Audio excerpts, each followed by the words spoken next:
Okay, good. I'd like to call the meeting of the Prince William County School Board to order. A motion is now in order for the approval of the meeting agenda. Vice Chair Jesse. Oh, you don't have it here. Jesse, nobody has them. I move the Prince William County School Board approve the meeting agenda as recommended.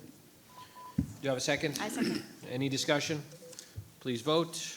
All in favor, raise your hand. Any opposed? No opposition. Motion passes. Moving on to Vote is 7 yes, 1 not present. Vote Williams. Motion passed. motion to enter closed session. Mr. Jesse. That pursuant to section 2.2-3711 and 2.2-3712 of the Code of Virginia, the Prince William County School Board to enter closed session for the following reason. 1, to discuss with staff the assignment, appointment, promotions, performance, demotions, salaries, discipline, or resignation of specific public officers, appointees, or employees of any public body pursuant to section 2.2-3711A1 of the Code of Virginia. 2, to discuss with the division counsel and staff actual or prohibited litigation and specific legal matters pertaining to the collective bargaining, staff, students, and other civil litigation involving the school division under section 2.2-3711A78 of the Code of Virginia. And 3, to discuss and receive briefing by staff members related to the security of the school facilities, the safety of the persons using such facilities, and actions taken to respond to such matters where discussion in open meetings would jeopardize the security of such facilities pursuant to section 2.2-3711A19 of the Code of Virginia. Do you have a second? Mr. Chair. Yes, Mr. Blake seconds. Any discussion? Please vote. All in favor, raise your hands. Any opposed? Vote is 7 yes, 1 not present. Vote Williams. Motion passed. At this time, the Prince William County School Board will enter closed session and return approximately 7 o'clock.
At this time, the Prince William County School Board will reconvene in open session from closed session. A motion is in order for 7.01 closed session certification. Vice Chair Jesse. I move that pursuant to section 2.2-3712 of the Code of Virginia, the closed session of the Prince William County School Board meeting of May 6, 2026 be certified by adopting the following resolution. Now therefore be resolved that the Prince William County School Board hereby certify that to the best of each member's knowledge, 1, only public business matters lawfully exempt from open meeting requirements were discussed in the closed meeting to which the certification resolution applies, and 2, only such public business matters as were identified in the motion convening the closed meeting were heard and discussed or considered by the school board. Do I have a second? Mr. Chairman, I second. Ms. Walls seconds. Any discussion? Please vote. Oh, we're gonna, let's see if we can get it up on the screen.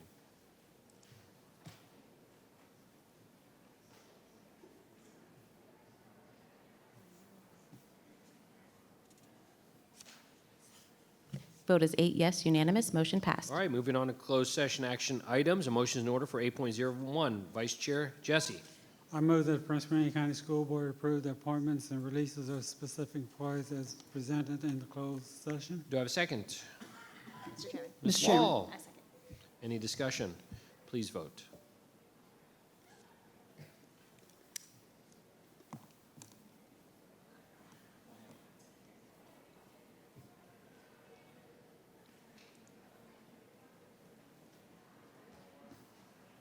The vote is 8 yes, unanimous, motion passed. Okay, well, that concludes our closed session action items. Moving on to the Pledge of Allegiance, I'd like to introduce Karina Grover, our student rep for the evening from Colgan High School, to lead us in the pledge.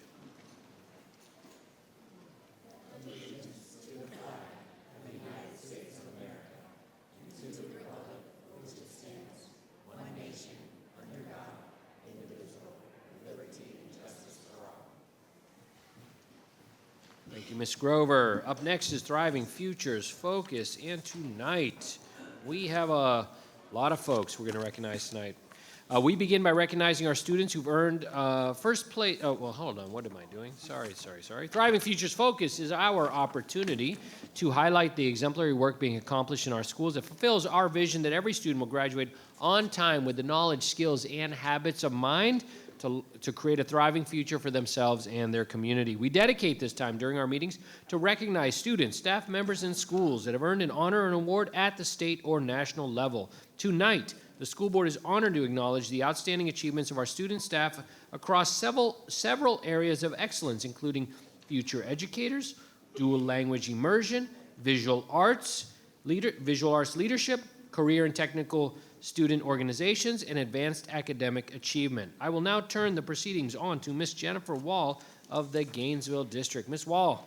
Thank you, Dr. Lateef. Tonight, we will begin by recognizing students who earned first place honors at the Virginia Educators Rising Student Leadership Conference and competitive events and qualified to represent both Prince William County Public Schools and the Commonwealth of Virginia at the Educators Rising National Conference. Educators Rising is a national career and technical student organization that supports students interested in becoming future educators. Through competitions, leadership development, and hands-on learning, students explore the teaching profession while building the communication, leadership, and service skills that strong educators need. I wish to acknowledge Sadiqa Turner, coordinator of the Growing Our Own Teacher program, who is orchestrating the next great generation of educators in Prince William County schools. I would now, let's see. Yeah, we got.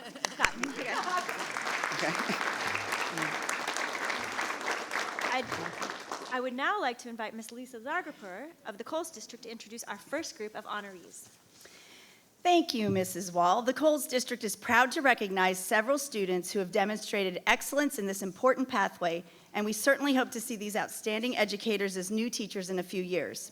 First, from Charles J. Colgan Senior High School, congratulations to Martha Aguilar Hernandez for being a first place winner at the Virginia Educators Rising Student Leadership Conference and competitive events, and for qualifying to represent both PWCS and Virginia at the Educators Rising National Conference.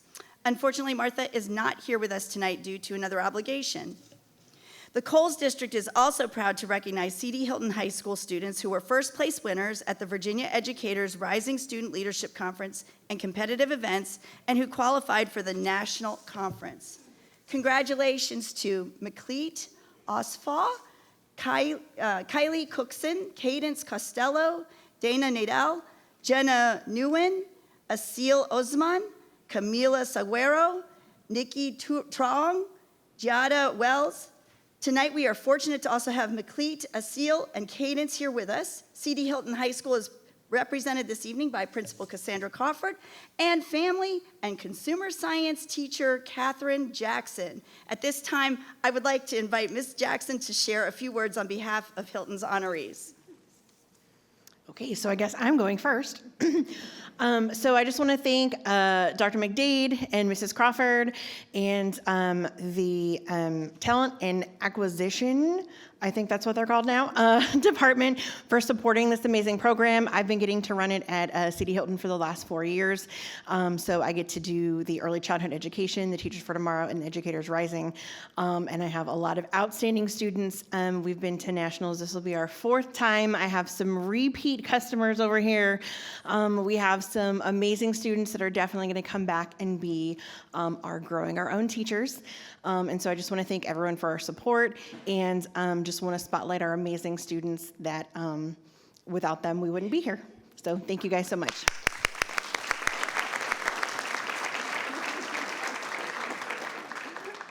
Thank you. Finally, the Coles District is proud to recognize Osborne Park High School students who were first place winners at the Virginia Educators Rising Student Leadership Conference and competitive events, and who qualified for the national conference.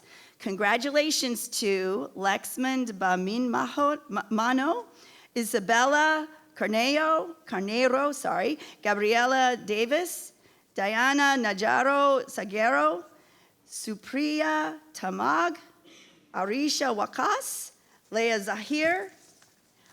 Osborne Park High School is represented this evening by Principal Lisa Marie Kane and Family and Consumer Science teacher Christina Mullins. At this time, I would like to invite Ms. Mullins to share a few words on behalf of Osborne Park's honorees. Good evening, thank you. After 21 years in education, it's students like these who remind me of my why. They are the reason I continue to love my job. I am so proud of them, not only for earning first place at the Virginia Educators Rising State Leadership Conference in March, but for the past they are choosing beyond this. Many are choosing to pursue an education, signifying the impact of Prince William County's growing our own program and dual enrollment, Virginia Teachers for Tomorrow, while others are simply keeping it open as a future option, because in the end, we are all teachers. This is just the beginning of their journey, and I am grateful to walk alongside them as they take their next step toward nationals in Portland this summer. Congratulations to you all. I'm so proud of you. I'm happy to be your teacher.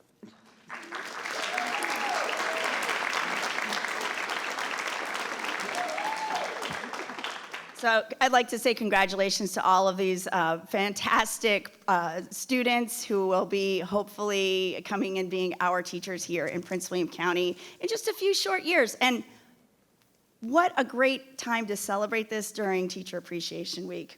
Congratulations to all of our Educators Rising winners from the Coles District, and I would like to invite Ms. Lori Williams of the Woodbridge District to continue our Educators Rising recognitions and to introduce our next honoree. Well, thank you, Ms. Argapur. The Woodbridge District is proud to recognize Laminatu Karoma of Freedom High School for being the first place winner at the Virginia Rising Educators Student Leadership Conference and competitive events, and for qualifying to represent both PWCS and the Commonwealth of Virginia at the Educators Rising National Conference. Laminatu's achievements reflect leadership, preparation, and commitment to a profession that changes lives every day. Freedom High School is represented this evening by Principal Chevelle Smith, Administrative Intern and Supervisor of CTE Programs, Jason Allen, and Family and Consumer Science Teacher, Dr. Hawe Karama Nezwa. Mr. Allen, would you like to share a few words on your accomplishment? And I'm sorry if I butchered some last names. Greetings. My name is Jason Allen. I'm Administrative Intern at Freedom High School. It's a pleasure to serve as the administrator for Laminatu Karoma, an outstanding honor junior at Freedom High School. This year, Laminatu achieved a groundbreaking and historic accomplishment around children's literature. She wrote and illustrated her first original children's book, Noddy's New Friend, a story that was inspired by her own preschool experience that teaches young readers the values of kindness, empathy, and inclusion with a clear purpose. In addition to her literary achievement, Laminatu made history for Freedom High School by earning first place at the state level in Educators Rising in the children's literature category, becoming the first student from Freedom High School to achieve this distinction. Through this achievement, she has qualified to represent our school in PWCS at the National Educators Rising competition. Laminatu also had the opportunity to share her children's book with students at Liability Elementary School, the school that she attended, where she read her story and inspired young learners through both her message and her example. Laminatu exemplifies academic excellence, creativity, and leadership. She aspires to become an educator and is deeply committed to working with young children to build inclusive, supporting learning environments. Her accomplishments reflect both her dedication and the strength of our school community. Thank you for allowing me to recognize this remarkable student.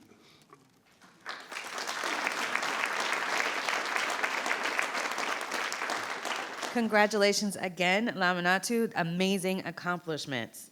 I also have the honor of recognizing an outstanding educator in the area of dual language immersion. Dual language immersion programs provide students with the opportunity to develop academic content knowledge, develop academic content knowledge while also building biliteracy and bilingual communication skills. These programs help students prepare to grow as global collaborators and prepare them to thrive in a world where multilingualism is an asset. Tonight, the Whippers District is proud to recognize Ms. Nancy Davila of Featherstone Elementary School for being named the Virginia Dual Language Immersion Teacher of the Year by the Virginia Dual Language Educators Network, or VALDEN. This recognition honors Ms. Davila's outstanding work supporting students, strengthening language learning, and helping to build a school community where culture, language, and academic excellence are celebrated.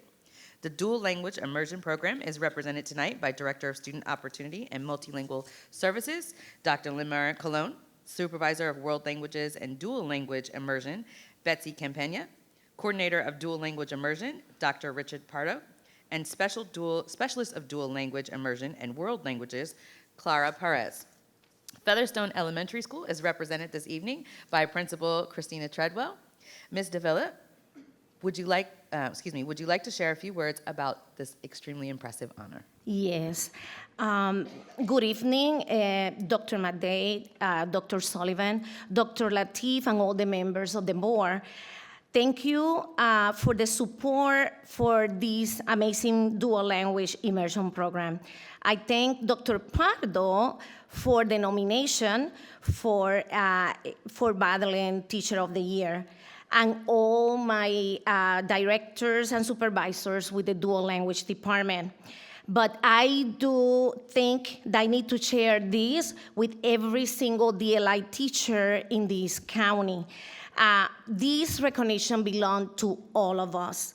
A little bit about me. I was born in Chicago and moved to Puerto Rico at the age of 4. I was raised in a small town in the center of the island. I returned to United States when I was 25, and I'm the 11th of 18 siblings. So my home was a classroom. Some of my siblings were very well behaved, and some were like me. I was blessed with an amazing dad, an amazing mother. They value education, even when they didn't have the opportunity to attend to college. I was a nun for 6 years and have broken so many misconceptions. I had to fight to prove that an accent does not define my potential and my knowledge. I am a survivor. My father repeated to me many times, "You are no more important than others. You are no less, you are equal." And I grew up with that in mind. I thought that was meaningful reflection for tonight. This recognition matters. Dual language immersion is about far more than language. It's about identity, access, belonging. It's about closing gaps. This award is for a child who does not have to wait to understand me because I speak their language. For the student that seems non-smart from others simply because English is not yet theirs. For the families that finally feel heard and understood. For the child who smiles when I read a book in Spanish because they understand, because they belong. In DLI, students do not have to abandon their native language to feel successful. They shine immediately in my classroom. They learn English, but they can keep their native language. I taught monolingual classes before I became a DLI teacher, and I saw the struggle of my ESOL babies. I call them chicken nuggets because they didn't understand me. We know language learning requires two things, the desire and the need. By middle school, sometimes it's too late. I really think that DLI is the solution to raise students bilingual.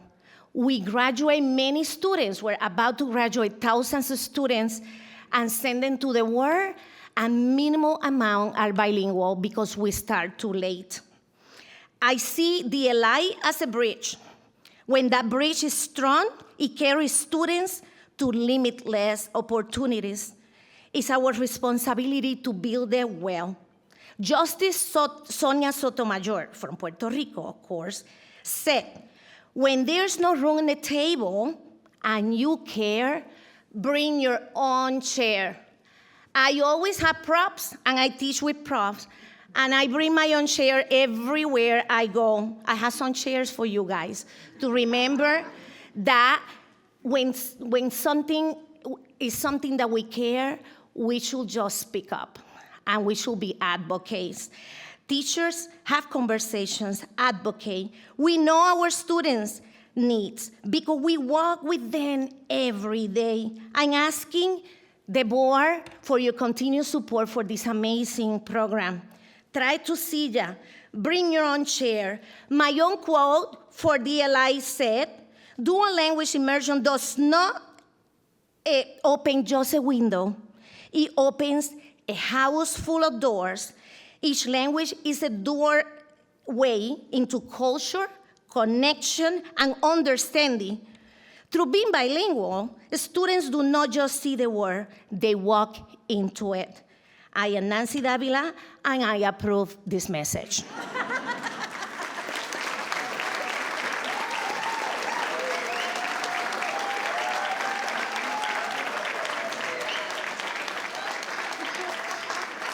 Well, that's definitely hard to follow. Congratulations, Ms. Davila, and thank you for your dedication to our students. And Woodbridge District is small but mighty, and I appreciate all of you. And thank you to Ms. Treadwell. The community is closer because of our dual language program there, and it's an amazing thing to be a part of. Thank you. Thank you, Ms. Williams. Next, I'd like to invite Mr. Justin Wilk of the Potomac District to introduce our next honorees. Mr. Wilk. Thank you, Dr. Lateef. Congratulations to Dr. Anne Marie Bolino, Supervisor of the Arts, for being named the 2025 VAEA Supervision and Administration Art Educator of the Year by the Virginia Art Education Association. This award recognizes outstanding leadership in visual arts education and honors administrators who support high-quality arts instruction, advocate for students and educators, and strengthen opportunities for creativity and expression. Dr. Bolino, your leadership has helped ensure that the arts remain a vital part of the student experience in Prince William County Schools. Your advocacy, your vision, and support for teachers and students continue to make a meaningful impact across our division. And I appreciate you being a husband of an art teacher.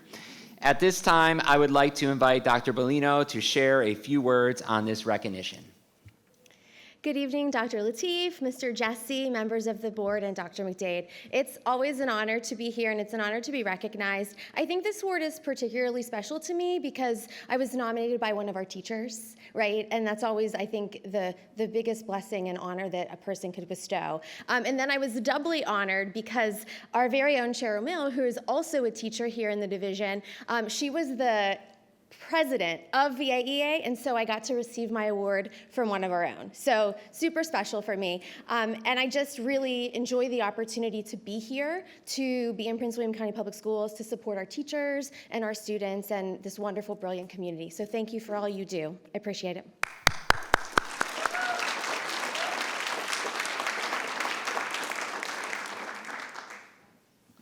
Congratulations again. Thank you, Mr. Wilk, and congratulations, Dr. Bolino. I would now like to invite Mr. Tracy Blake of the Neabsco District to begin our DECA recognitions. Mr. Blake. Thank you, Dr. Lateef. The school board is proud to recognize students who earn recognition at the state level Distributive Education Clubs of America competition, more commonly known as DECA. DECA prepares emerging leaders and entrepreneurs for careers in marketing, finance, hospitality management, and other business-related fields. Through competitive events, students apply classroom learning to real-world scenarios, developing communication, problem-solving skills, collaboration, and professional presentation skills. The Neabsco District is proud to recognize Alina Bakari of Garfield High School for earning recognition at the state level DECA competition. Unfortunately, Alina could not join us tonight due to a prior commitment, but we wish to congratulate her and the entire Garfield community. Next, I would like to call on Vice Chairman Richard Jesse of the Occoquan District to continue our DECA recognitions. Thank you, Mr. Brake. The Occoquan District is proud to recognize several Woodbridge High School students who have earned recognition at the state level DECA competition. Congratulations to Saya Sharon, Ali Kahak, Isabel Ketchledge, Jackson Yarbrough. These students demonstrated strong preparation, professionalism, and leadership through their performance at the state level. Woodbridge High School is represented this evening by Assistant Principal Brian Karnbach and DECA sponsors Mrs. Healy and Mr. Medley. At this time, I'd like to invite Mrs. Healy to share a few words on behalf of Woodbridge High School's DECA honorees. Mrs. Healy. About to retire, too. Yes. Very sad. All right. Good evening, Dr. Lateef, members of the school board, and Dr. McDade. Thank you so much for this opportunity to recognize these outstanding students this evening. Our Woodbridge Senior High School students recently competed at the DECA State Leadership Conference, where they demonstrated exceptional professionalism, strong content knowledge, and real-world problem-solving skills. Their success placed them among the top students in Virginia, qualifying them to compete on the international level at the DECA International Career and Development Conference in Atlanta, otherwise known as ICDC. This achievement reflects their dedication, hard work, and commitment to excellence. Jackson, who is not able to be here with us tonight, has been a DECA member for 3 years and also has competed at the state level for 3 years. This year, he challenged himself by switching to a different competitive category, all on his own initiative, and that decision paid off by advancing him to ICDC. Jackson also served in his leadership roles at Woodbridge Senior High School, and after graduation, he's going to be attending West Virginia University. We are incredibly proud of his growth and grateful for his contribution that he has made to Woodbridge DECA since his sophomore year. Ali and Isabel, who are here with us tonight, both competed at the State Leadership Conference over the summer, last year. But over the summer, they recognized that their skills would be even stronger as a team. So they partnered with a local small accounting business and competed in the financial operations research category. This is where they applied classroom learning to a real-world financial challenge. Ali and Isabel have also held leadership roles in our DECA chapter at Woodbridge, and Isabel is going to be graduating in a few weeks and heading off to and attending Penn State University. We are proud of both of these young ladies and appreciate Isabel's lasting impact on our program. Saya competed at the State Leadership Conference this year for the first time. She earned 3 medals, 2 in her role play and 1 overall medal. And she was competing in the automotive services marketing category. Her strong performance reflects both her preparation and her commitment, and her success at the state level is an impressive accomplishment, especially for a first-time competitor. While Woodbridge DECA has students advance from the State Leadership Conference the last 4 years, this is going to be the first time that we've had junior members who have also advanced onto the ICDC conference. So Ali and Saya's success this year will allow them to share their experience, leadership, and knowledge with our DECA chapter moving forward. We are incredibly proud of all 4 of these students and their achievements. Thank you again for recognizing them tonight and for your continued support of career and technical education and co-curricular programs. Thank you.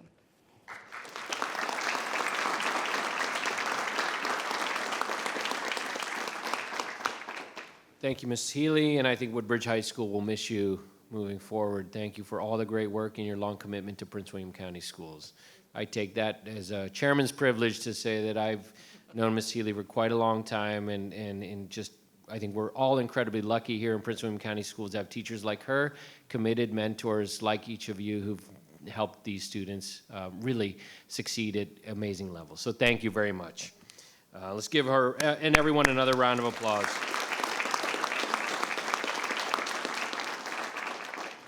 Ms. Zargapur, you have our next deck honoree. Thank you, Mr. Chairman. The Coles District is proud to recognize Dylan Tabayan of Colgan High School for earning recognition at the state-level DECA competition. Dylan, your achievement reflects the skills that DECA helps students develop: leadership, confidence, creativity, and readiness for the future of for future career opportunities. Colgan High School is represented this evening by Administrative Intern Carrie Brown and DECA Club sponsor Rachel Bodendistel. Ms. Bodendistel, would you like to share a few words on Dylan's accomplishment? Yes, I would. Thank you very much. I am honored to be here, and I want to thank Dr. McDade, Dr. Lateef, and the school board members for taking this opportunity to recognize these students, and especially Dylan, because he has put in so much time and effort and energy, because he set a goal for himself and he wanted to get that goal, and he recognized that he needed to study more, he needed to practice more, and he needed to do the things in order to reach his goal. So at the state competition, he participated in the Principles of Finance category, which you can imagine is not easy for a lot of us, let alone high school students who haven't really had that experience in finance and accounting and real world application. But Dylan was able to place in the top 10 in his role play, as well as earn the coveted DECA glass. He was third overall in the state of Virginia. And we are immensely proud. And when he got called up on stage, everybody from Colgan just went crazy, and you could see the support for him and the love. And he knew that the dedication had really paid off and the hard work. It was also another honor because that was the first time we've had a Colgan student called on stage at the final awards, and he was also our first student to attend the ICDC in Atlanta. We don't have final scores yet. He wasn't called on stage for the final awards for that, but he is already looking forward to next year, talking about what he can compete in, what leadership roles he wants to take. We have grown immensely at Colgan in our DECA chapter. We had well over 80 members this year. So that's 80 students that we are working with in terms of real life skills, problem solving, being put on the spot and having to deal with issues and problems and develop a plan. So I really look forward to working with Dylan again next year. And again, I thank you for your time.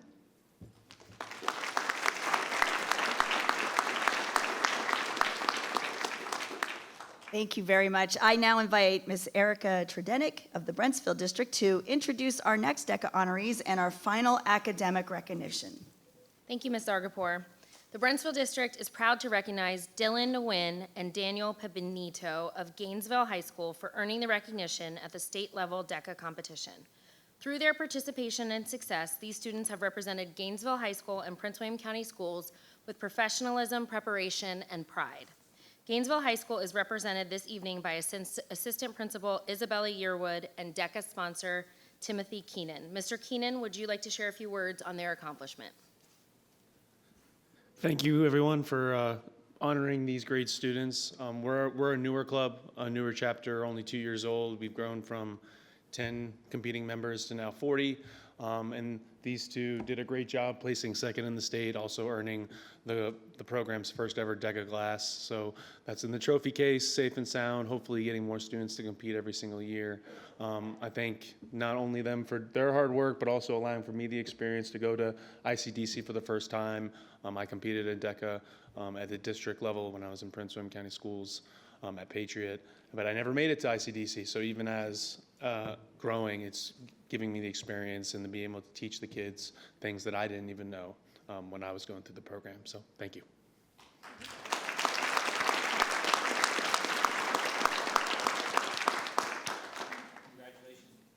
Congratulations to you both. Thank you. And Mr. Denick, I think you have one more recognition. Thank you.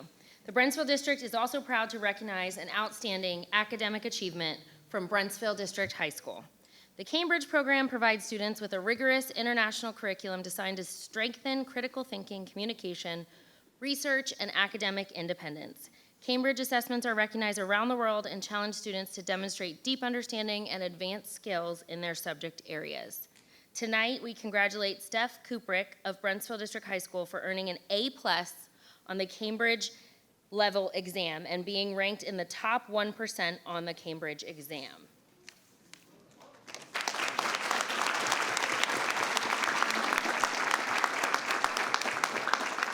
Steph is an exceptional accomplishment that reflects your discipline, academic excellence, and ability to perform at the very highest level. Brentsville District High School is represented this evening by Specialty Program Coordinator Cheryl Meal. Steph, would you like to say a few words on your achievement?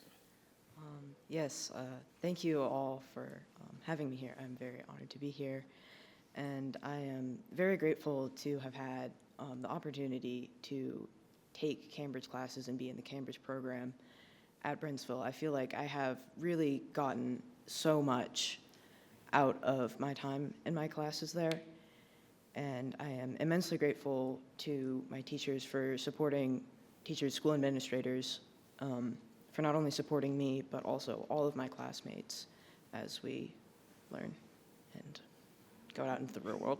Sorry. I write a little bit better than I speak. Congratulations. Thank you.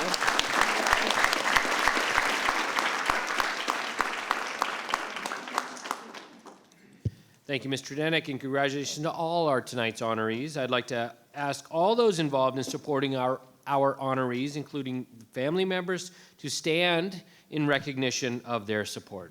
If there's family members here, please stand.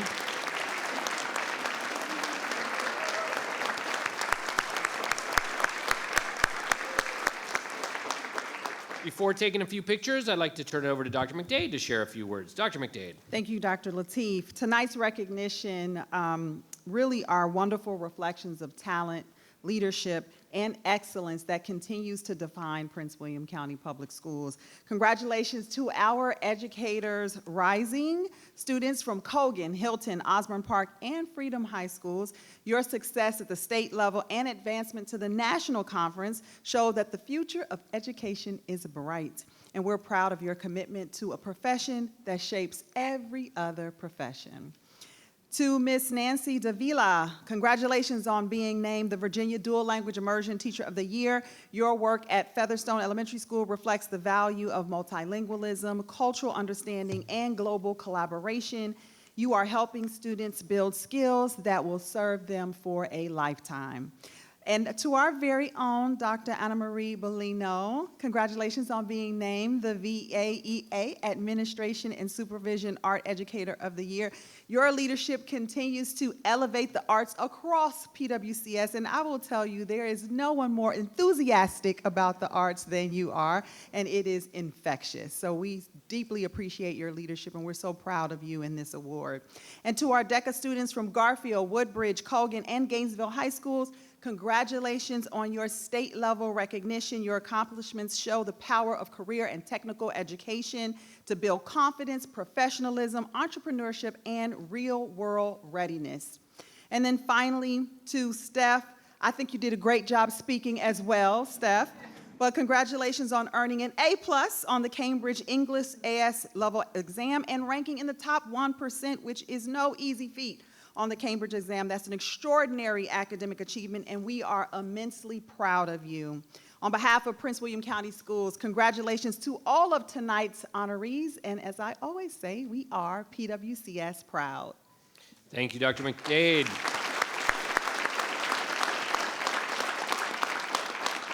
At this time, I'd like to request our honorees to come forward for a photo with the school board. They'll take direction from our communication staff up front and receive a small token of our appreciation.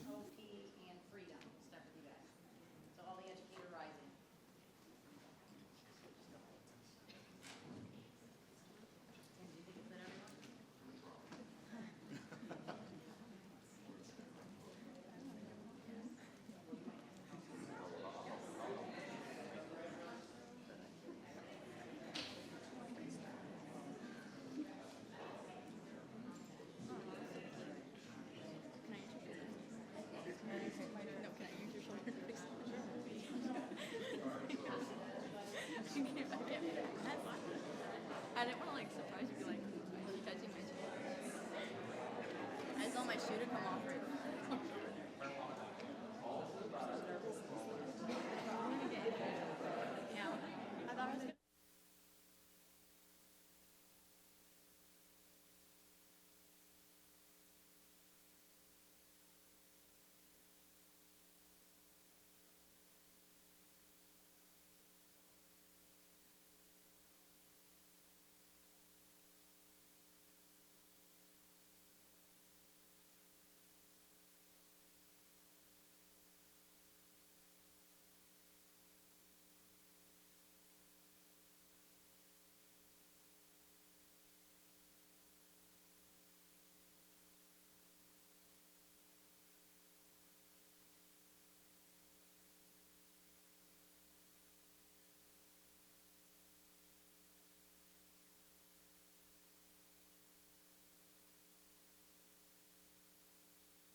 Okay, thank you, everyone. That was a great Thriving Futures focus. Now on up to the formal business section of the meeting. We're going to do the adoption of the consent agenda, 11.01.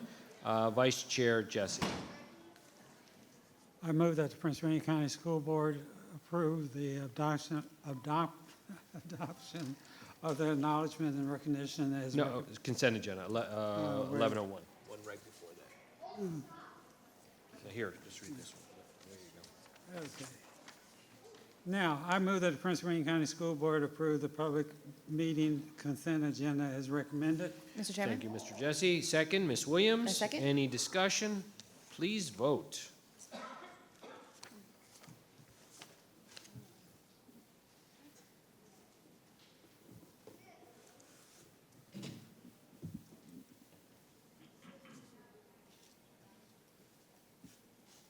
The vote is 8 yes, unanimous, motion passed. Moving on next to 12.01, Mr. Jesse. I move that Prince William County School Board approve the adoption of acknowledgement and recognition as recommended. Do I have a second? Mr. Chairman? Ms. Williams. A second. I will, since we only have one tonight, and it's a very, they're all very important, but this one, because this is part of the business of the board, I will ask Ms. Wall to read the resolution. Thank you, Dr. Chairman. It is Internal Audit Awareness Month from May 2026, and this is a really important behind-the-scenes function of the school division and the board are the activities of the internal audit. So I'm going to read the resolution. Whereas internal auditing is a vital part of strengthening organizations and protecting stakeholders of both the public and private sectors by helping to identify and manage organizations' risks and ensure policies, procedures, and controls are in place and working appropriately. And whereas internal auditing is an established profession with a globally recognized code of ethics and international standard for professional practice of internal auditing, and is an increasingly sophisticated and complex activity requiring specialized knowledge, training, and education. And whereas internal auditors are independent, objective professionals who help organizations improve their operations and achieve their goals by providing a systematic and disciplined approach to evaluating and improving the effectiveness of risk management controls and processes. And whereas internal auditors analyze their findings and advise organizations, board members, and management in ways to maintain, correct, or improve their operations. And whereas internal auditors can investigate, discover, and fix processes that may otherwise have risk of inappropriate reporting and even fraud to promote accountability, productivity, and the improvement of management controls in public and private entities. And whereas Internal Audit Awareness Month is an opportunity to acknowledge the efforts and contributions of internal auditors to the success of organizations and the global economy at large. Now therefore be it resolved that the Prince William County School Board and the Superintendent of Schools recognize May as Internal Audit Awareness Month in Prince William County Public Schools and call this observance to the attention of all citizens. And I just want to add, we have an internal audit office, and our internal office does an amazing job behind the scenes, and so very important, gives us that evaluation, independent eyes looking at everything we do. And the board, as a board, we rely heavily on the Office of Internal Audit, and want to say thank you for all of the efforts of our auditor. Thank you, Ms. Wall, and I'll add that for the last 8 years, I've served on the Internal Audit Committee. I've served on the Joint Audit Committee with the Board of County Supervisors. It provides an important aspect of making sure the work we do here is transparent, answers to the public, and ensures that we have, as stated in the resolution, making sure that there's no fraud and there's good management of all public dollars. It is critical, and I will say over the last couple of years, I've never been more proud of the work that Chair Wall, who's chair of our audit committee, Vice Chair Blake, or Vice Chair, well, it was Vice Chair Blake and Vice Chair Jesse, while they have served on the audit committee, it has been an extremely strong group of committed individuals working really hard on some of the toughest issues that the school division faces, and I truly appreciate that work, and I appreciate the board for taking this work very seriously and recognizing this month. Please vote.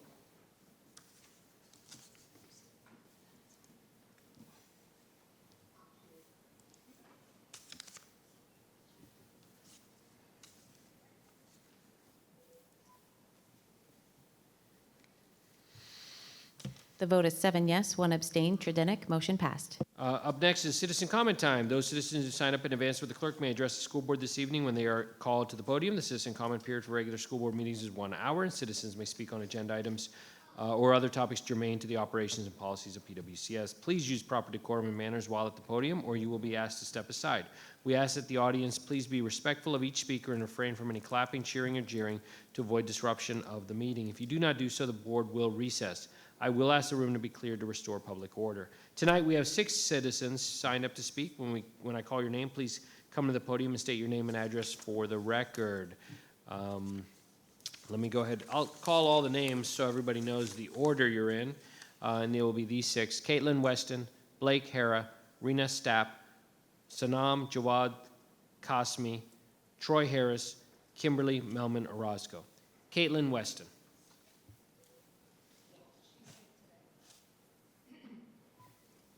Caitlin Weston.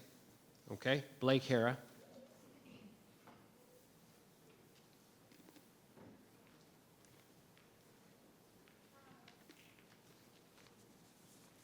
Ms. Mills.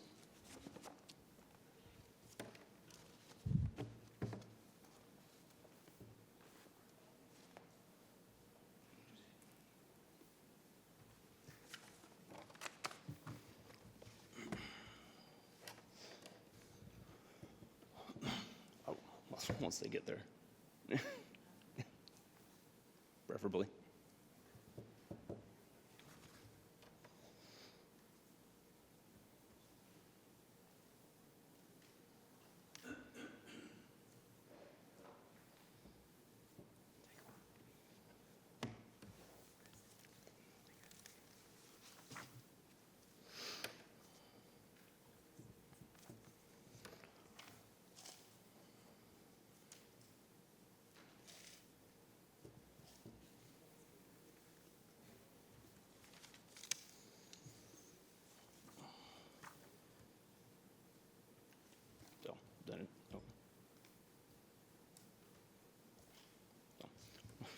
Sorry.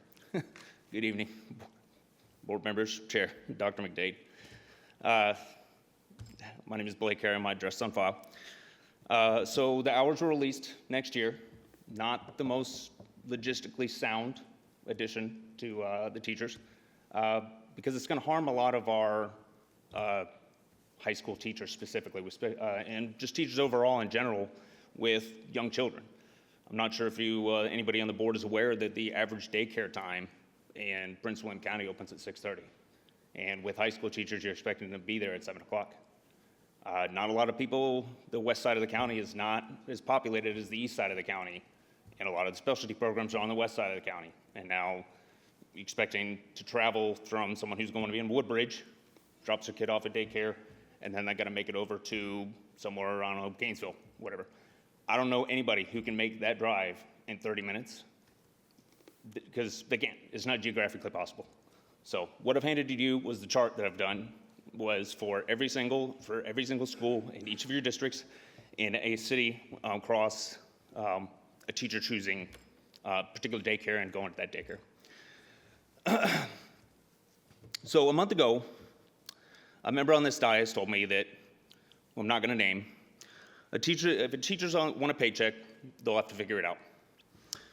Hundreds of teachers also emailed HR and got a similar message, but I'm not going to read that one either. But under these conditions, teachers just can't simply figure it out when you physically cannot make it to, I can't make it to Dumfries to Gainesville in like less than an hour, unless I'm like driving like 100 miles an hour. So I can't that.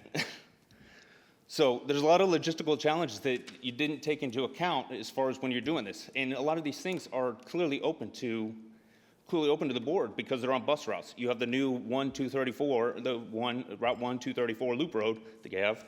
You have the Minnieville, the Minnieville intersection that they're redoing. And another thing too is if you pay attention to the hiring website, if you look at the biggest jump in open positions, it started the day those hours were released. There's a 6% vacancy rate within PWCS right now, and if you look at it, it's gone up like almost 2% in, I think there's probably something, I don't know, I didn't write it down, there's probably like 80 positions that have opened up among certified teachers, the teacher portion, not just overall trainers, et cetera, stuff like that. So I would ask that you guys, you reconsider this decision, because you're going to put a lot of teachers at harm to where they're going to potentially have to quit. And that's not, you have a vacancy and a retention problem to begin with. You don't put yourself in that position. Thank you, Mr. Hare. Rena Stapp.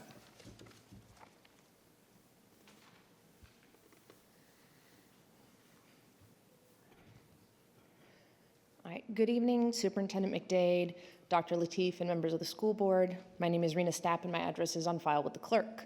I would like to talk tonight about Teacher Appreciation Week. Teachers in this county and all across the nation are some of the most hardworking people that I know. They work far beyond their contract hours, spend their own money to make their classrooms amazing for the kids, and they're there every day for our children. They deserve all the accolades we can possibly rain down upon them. Last month, the Board of County Supervisors proposed a large budget cut to PWCS, and I was disheartened to see that the first thing on the list of proposed cuts from this group was a well-earned pay raise. Teachers are the backbone of the education system, and I don't think anyone can argue with that. I'm hoping that the list was sent out of potential cuts talking about pay raises and extracurriculars was meant to fire up the community to push back against the Board of County Supervisors. Obviously, it worked, and PWCS received nearly all of the expected funding. But teachers should not be bargaining chips. Their raises are not to be on the chopping block as the first thing to be cut when budgets get tight. So please, let's show appreciation to the teachers by respecting them and not toying with their future planning. Thank you. Sanam Jawad Kasmi.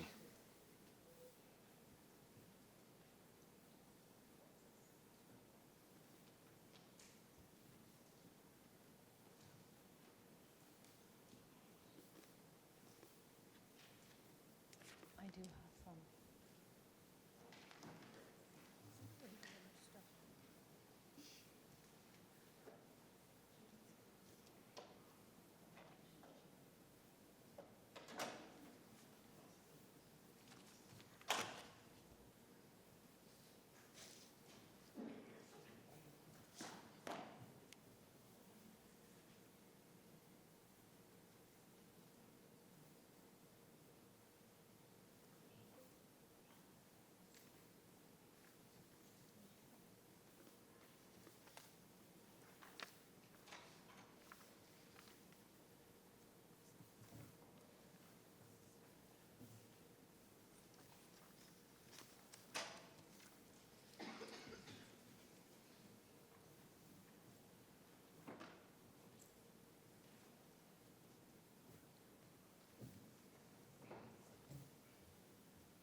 Good evening, everyone. My name is Sanam Kasmi. I apologize, I'm a little unprepared. I'm here because I am a mother of a 9-year-old daughter who was a victim of a bus driver forcefully putting her hands on my child on the bus, unprovoked, with force. And I have put in complaints with transportation, I have put in complaints with CPS, I've put in complaints with ombudsman, I've gone everywhere. And I haven't made a lot of headway. I've been ghosted by transportation. They originally did give me a verdict of no abuse when I asked for documentation or what they deem as abuse and whatnot. They haven't gotten back to me. They have not told me. They haven't even acknowledged the fact that she was actually physically touched or not. I did go to the school and review the video. The video did show my daughter was indeed grabbed by the shoulders, stood to her feet with force. The excuse is that it was an open hand gesture instead of a closed hand gesture, so it doesn't show abuse. Regardless, like I said, I've been ghosted by transportation. The COO has started another investigation. The bus driver is now back on duty. CPS did confirm that there was protocols broken, the driver, protocols that shouldn't have been, that were in place, and they said that she shouldn't have done certain things that she did on the bus. The school did acknowledge that the touch was unwarranted. Again, I haven't gone any far with this topic as far as with transportation and the investigation. I'm asking you guys to look into it further, to bring it to, light, give me the justice that my daughter deserves. I had recorded the altercation because this wasn't the first incident with the bus driver. In the video, she threatens to run me over with the bus 2 times. She's very aggressive. She's shouting at the top of her lungs. Route manager experienced the same aggression that I experienced. There's 3 other parents at the bus stop. I'm representing multiple parents today, so I have signatures. I'm just not done getting it signed by everybody, so I will email that to the clerk when I get a chance. I guess we're here today because we want transparency, we want liability, we want accountability, and we want this bus driver not to be on route, especially right now while the COO is still investigating this. She should be taken off. The CEO did tell me that there's no guarantee in the future that she could be any of my kids' bus driver, middle school, elementary, high school, substitute. Since there's no guarantee, the only way you're able to give me that guarantee after this abuse is to remove the bus driver. She's not safe for my kids, and she's not safe for anybody else's kids. Thank you. Thank you. Troy Harris.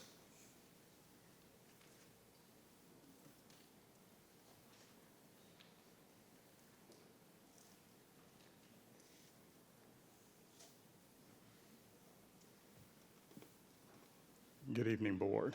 As I stand here before you this evening, I come to you asking just for your ear. My child attends Osborne Park High School.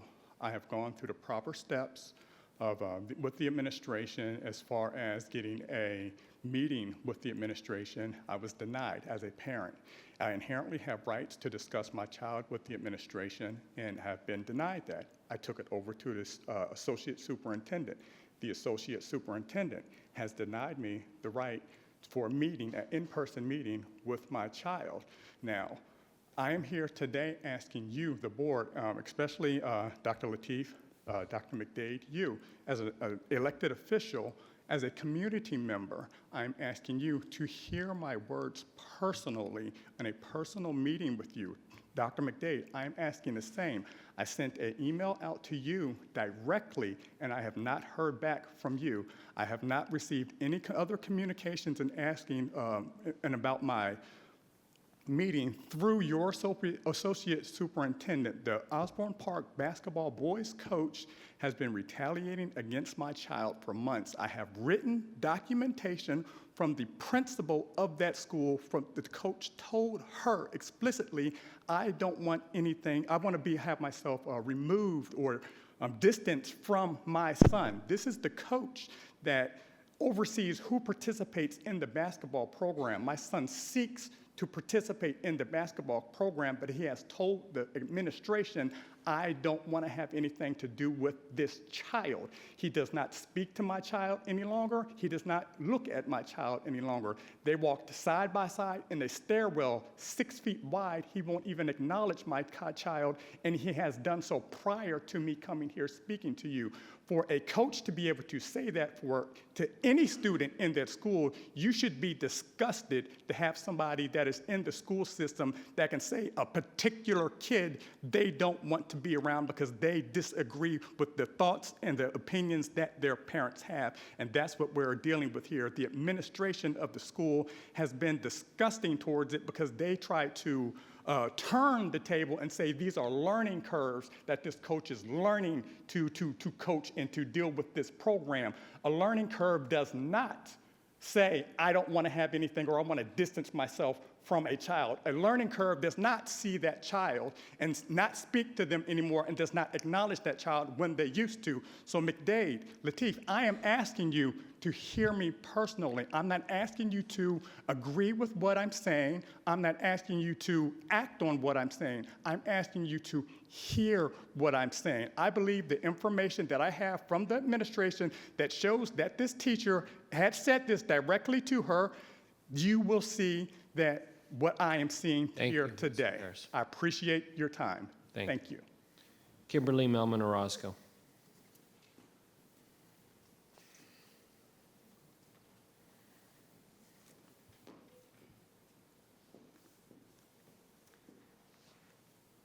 My name is Dr. Kimberly Melman Orozco, and my address is on file. Prince William County Public Schools is engaged in systemic violations to special education law. They're violating the IDEA, they're violating the ADA, they're violating the basic fundamental civil liberties of children. And as you've heard two parents just now talking about other violations that occur. But I know what this board is going to do. I've experienced it over the last few years. I've talked to dozens and dozens of parents who have experienced it. When anyone brings anything to your attention, this is the procedure that you follow. First, you'll say it didn't happen. Then you'll say if it did happen, it wasn't that bad. Next, you'll say if it was bad, it's not that big of a deal. Then you're saying if it is a big deal, it's not our fault. Then after that, you say if it is our fault, we didn't mean it. And if we did mean it, you deserved it. That's a page out of the narcissist prayer. That's what Prince William County Schools does in response to parents bringing legitimate concerns systemically affecting kids with disabilities. And that's what you all are doing. Case in point, the last time I was here, I heard a prepared presentation from Dr. Ryer, your Associate Superintendent for Special Education. She stood up here with smiles and a PowerPoint saying how, yes, there have been an increase in complaints, but there's also an increase in settlements, 58%, I think she said. I was one of the parents you guys tried to settle with. You offered me $20,000 if I signed an NDA with teeth. I spoke about this last month, and I'm sure, Dr. Lateef, your little speech about transparency and internal auditing is in response to the fact that my speech amassed 2 million views within a week, and the thousands of comments called for investigation into this county for what you're doing. Because instead of wielding your $2 billion budget to help kids, to remediate your failures, instead of doing that, you're placing the blame on parents because Dr. Ryer last time said that parents are quote unquote electing to file complaints. Do you really think any parent wants to file a complaint? I was a parent in this county for over a decade before I filed my first. But this is what happens in response to anyone who has advocated for civil rights. This is what happened in the 1960s, and the reason why Dr. Martin Luther King said, "Our nation's summer riots follow winters of delay." No one's rioting. We're filing complaints because we want a difference. And with that, in the last 15 seconds, I want to make every parent aware that there is a law firm by the name of Whitbeck Beglis. They're taking cases. They're going to bring suits against you if you don't remediate what you're doing. Contact Liz Fuller. Get your rights for your kids, because this board will not do it for you. Okay, that completes citizen comment time for this evening. We're moving on next to, what are we moving on next to? Am I 14? Is it 14? Code of Behavior, proposed 2627 Code of Behavior, up for information. Dr. McDade. All right, thank you, Mr. Chairman. At this time, I would like to invite our Associate Superintendent, Daryl Sampson, to the podium, and he is accompanied, I do believe, by Teresa, the Director of Student Hearings Department, and they will be bringing forward the the annual Code of Behavior amendments. Okay, thank you, Dr. McDade, and Chair Lateef, Vice Chair Jesse, and members of the board. Appreciate the opportunity tonight to share our proposed updates for the Prince William County Public Schools Code of Behavior for 2026 and 27. Our goal today is to highlight feedback received, clarify some recent updates, and share how this work supports fair, consistent, and transparent disciplinary practices. I do want to give a special thank you before we start to Ms. Kathy Porter-Lucas and Dr. Sharmel Atkins, who have led much of this work, particularly prior to my appointment, and I really appreciate their continued partnership and collaboration as we work as a whole team across the division to support the implementation of the Code of Behavior. It truly is a team effort, and this work reflects all of the many leaders that contribute every day to its implementation. Okay, so today we'll cover these key objectives during the presentation.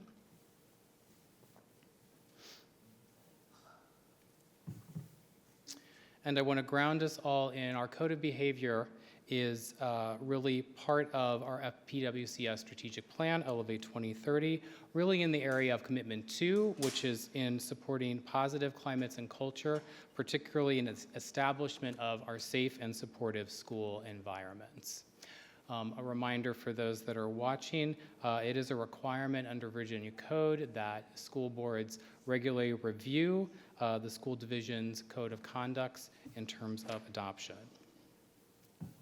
So the purpose of our PWCS code of behavior is to clearly communicate and establish guidelines and expectations for our students' conduct during the school and school activities.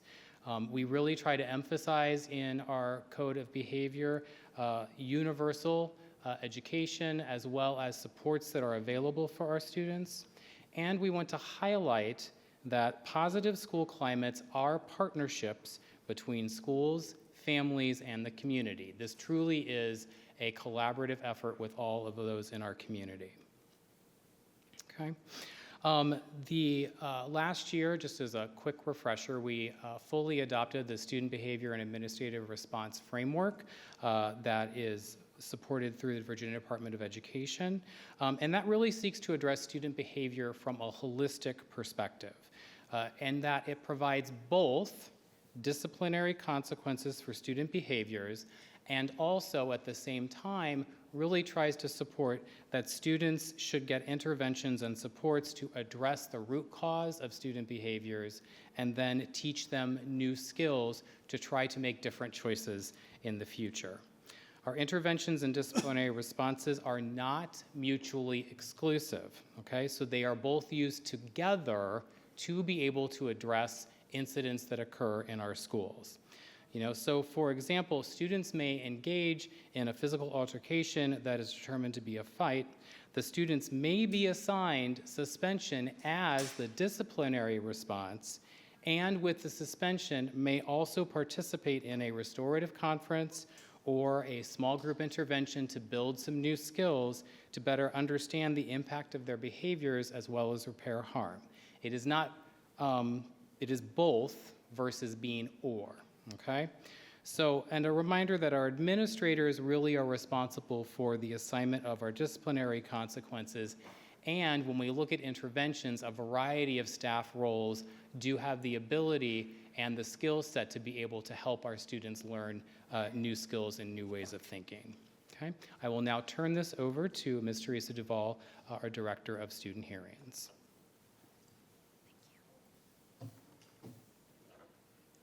Good evening. So we had the opportunity to gather a lot of feedback. Here's our timeline. We had a variety of the superintendent's advisory councils that we spoke with and gathered feedback from them. In addition to that, we spoke with students in a variety of different settings as well. And this year was our first time that we focused on our alternative education locations. We had student focus groups both at computer-based instruction and also at our Independence non-traditional school, and gathered their input as well to get feedback. So from those stakeholders, just kind of roll through the main themes and threads that we saw. With the administrator feedback, the definition and looking more into restorative practices and aligning those with our tiered student behaviors, similar to what Dr. Sampson was just speaking to. Also, our code of behavior at a glance, inquiring about having the opportunity for a kind of a shorter version, so to speak. That is something that we would consider without losing the integrity of what our code of behavior has and everything that we bring to the table with that. In addition to that, defining and clarifying distribution of substances. You'll see that kind of teased out in here as well. We did have 100% of our administrators said that they were very familiar or somewhat familiar with our code of behavior, along with 100% agree that it creates a safe learning environment, and 100% of our administrators also feel that it supports an equitable environment. This year was the first year we went to the leveling system aligned with our SBAR codes, and 75% felt that the leveling helped provide guidance, and they appreciated that. Our advisory and community feedback that we received, A greater emphasis needed on cyberbullying, and we have enhanced that as well and clarified that. Also adding developmental context around pre-K and kindergarten students. Our persistently dangerous codes were at the very back of our code of behavior. They are now embedded alphabetically within our code, and also a definition page that will go into a little bit more detail as well as moving through the presentation. Our student feedback, always appreciate the opportunity to hear from our students. We had the opportunity to have 134 student responses. We look forward to gathering even more next year. 63% of those were at the high school level and 37% were at the middle school level. 95% of our students felt very familiar or somewhat familiar with the code of behavior. 99% felt that it was easy to understand, and 73% voiced that they felt with their experience that it was fair and that they understood the code of behavior. This consistent enforcement is ongoing this year. We've had monthly trainings with admin, as well as we appreciate our deans that were added this year, our discipline deans, and reviewing disciplinary scenarios with them, and working with our documenting and addressing student behaviors work group, which is a multi-tiered group across multi-disciplines. Areas of focus that you're going to see in our 26-27 Code of Behavior. This is a comprehensive list, and I'm going to highlight and go into more detail in the following slides.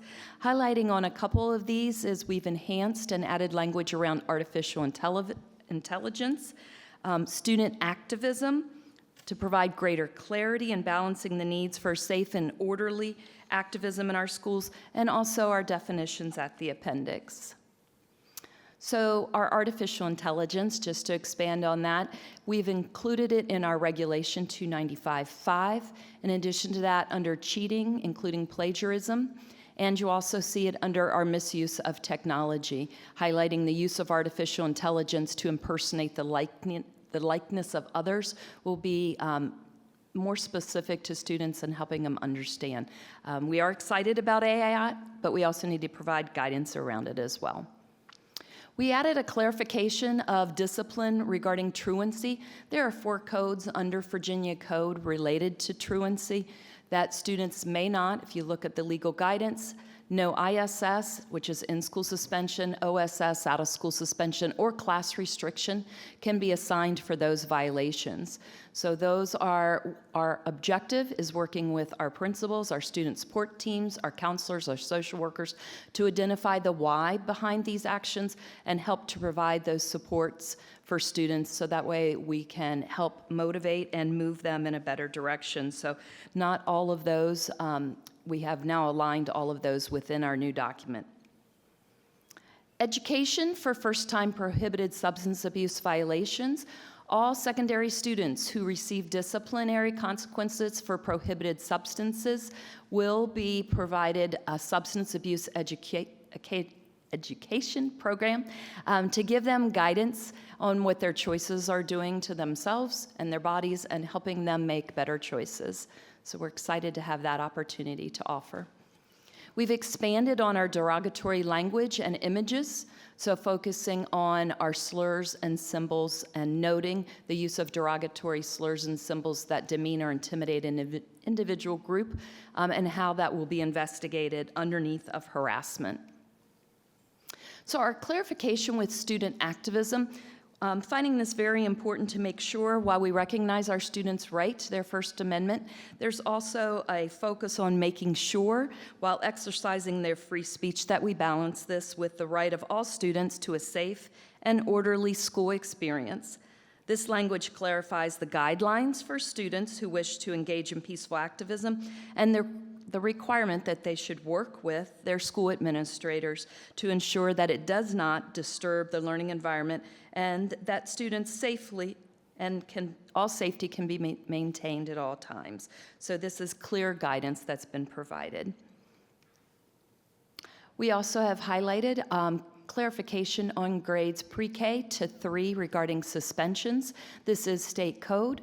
No students in grades preschool through 3 shall be suspended for more than 3 school days unless, so those aggravating circumstances must exist. So conduct that causes or poses a credible threat of serious physical injury or death, also creating an ongoing or unreasonable risk to the safety of students and staff, and the third under aggravating circumstances that it involves the use of a weapon or reflects a pattern of behavior that is persistent and unresponsive to documented interventions. I'd like to hand it back over to Dr. Sampson.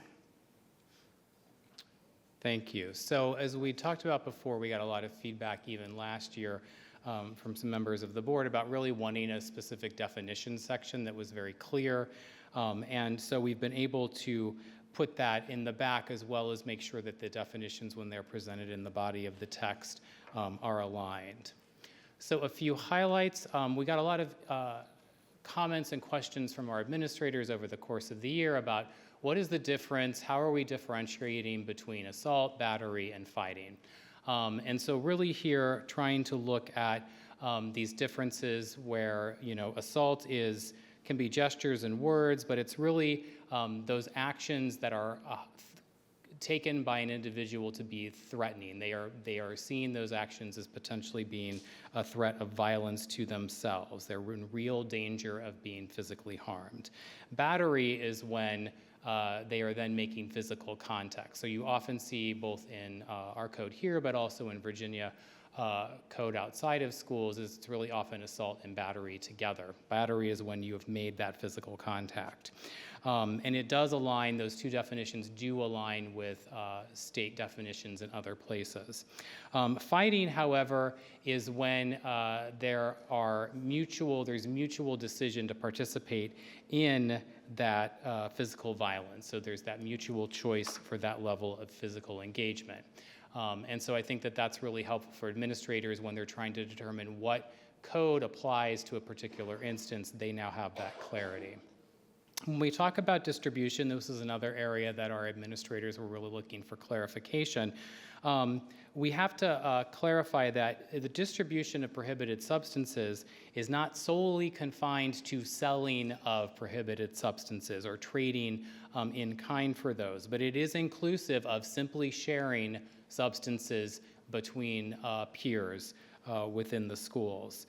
It also reflects that distribution includes both the student who may be providing the substances as well as the student who is receiving the substances or asking for the substances. All over, though, when we talk about prohibited substances, this also is inclusive of any look-alike substances. So even if a substance does not turn out to be something that in the end is prohibited, it would still be considered distribution if there was a strong belief that it was one at the time.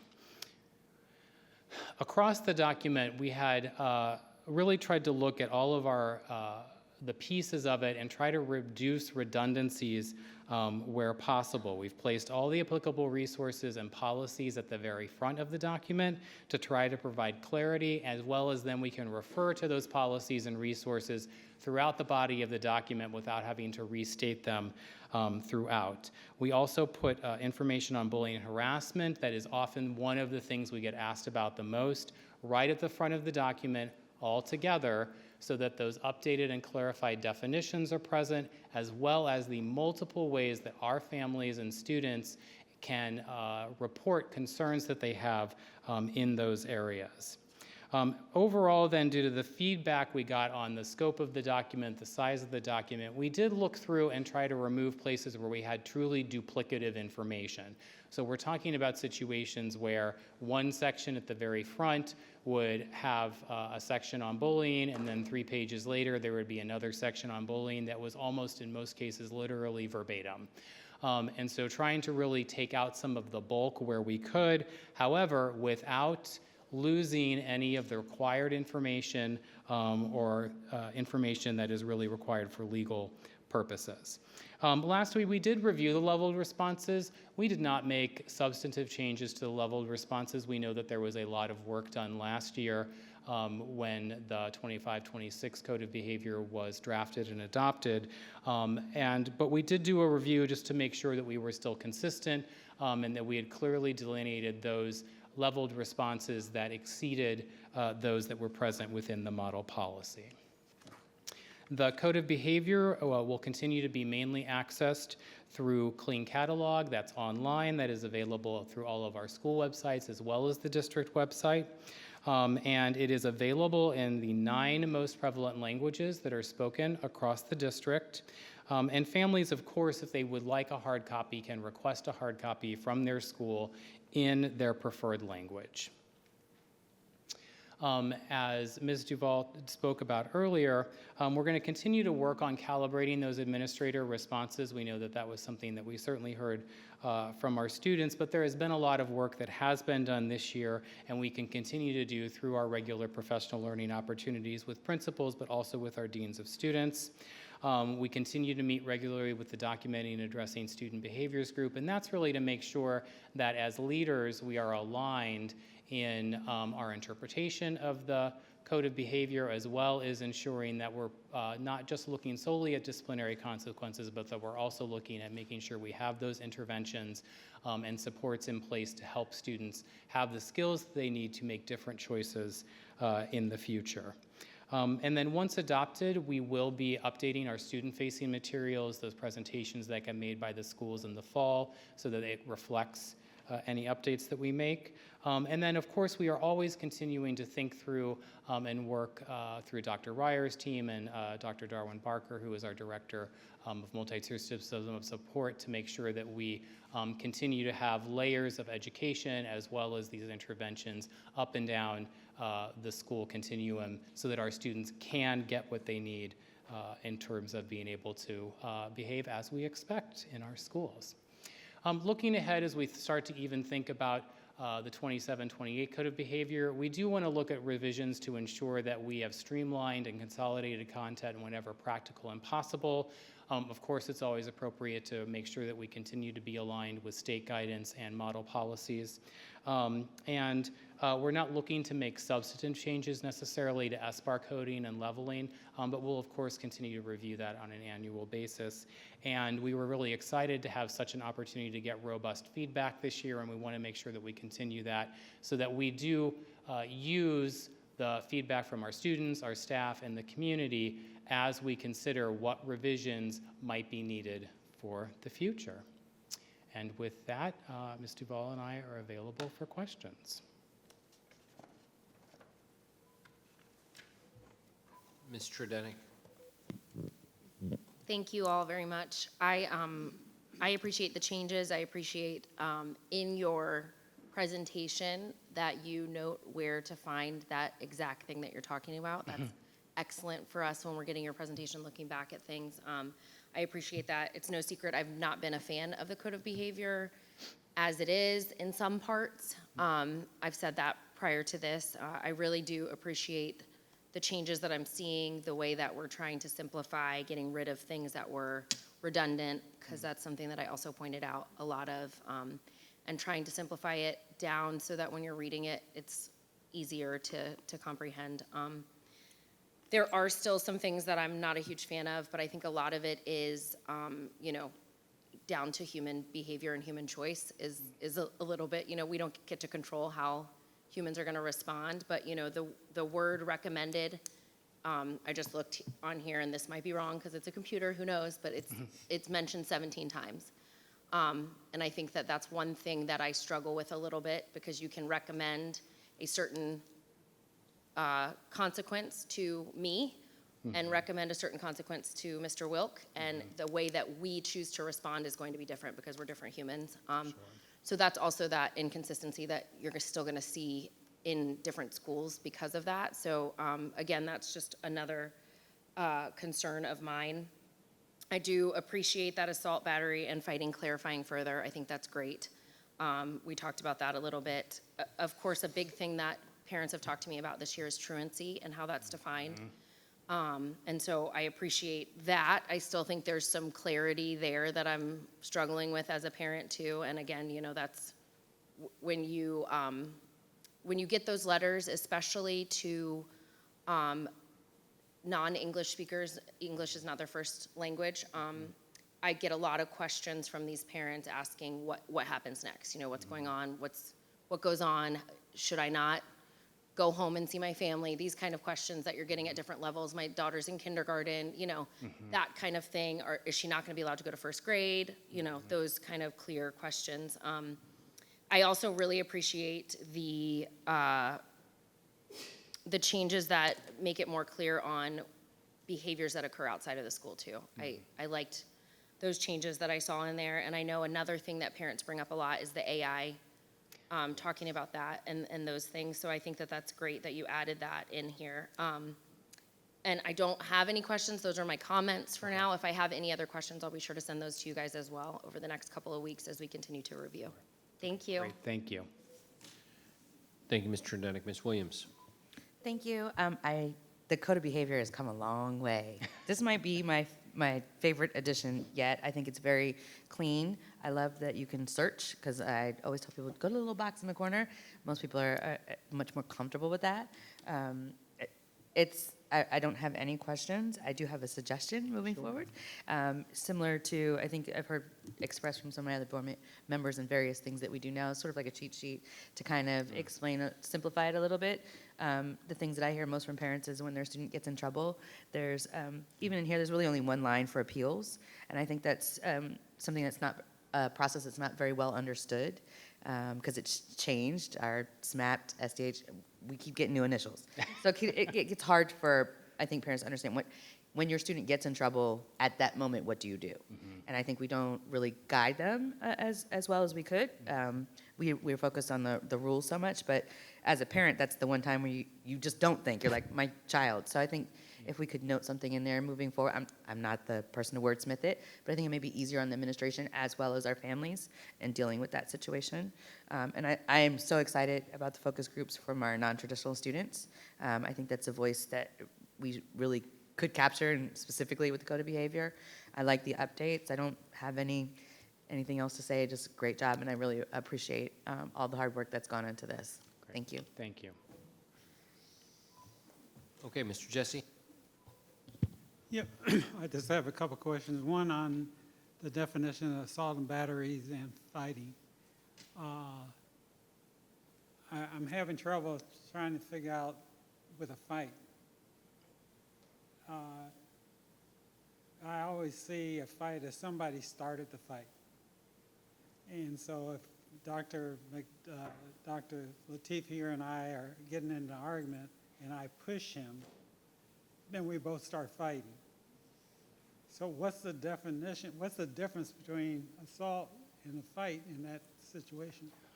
Right, I think in general, when you're looking at something like assault and battery, that other person is often not in a position where they are also up and engaging per se. They might be doing something that's more self-defense in nature. I think really the fight is when you've got people often really, engaging physically together. I think we also have situations where students agree to engage in that sort of physical altercation mutually, which is where I think we see a lot of that definition coming into play. Question is, and I ask, I think every time this comes up, I see you have the definition or the situation where if I take a drug from another student, I'm also allowed. Is the punishment generally recommended the same for the two? Sure, I think what we really tried to do with that definition of distribution is clarify distribution and those consequences apply similarly to the student who is requesting the substance or getting the substance, as well as the student who is receiving the substance. Yes. The recommended punishment is the same? Is that what you're saying? Sure. I mean, the level of response from the administration, they would be able to look at that and determine based upon that scenario. But we would view those two students that the distribution takes two people. Yes. Okay, because my concern has always been, you know, we have a tendency to want to punish the person that brings the drugs in.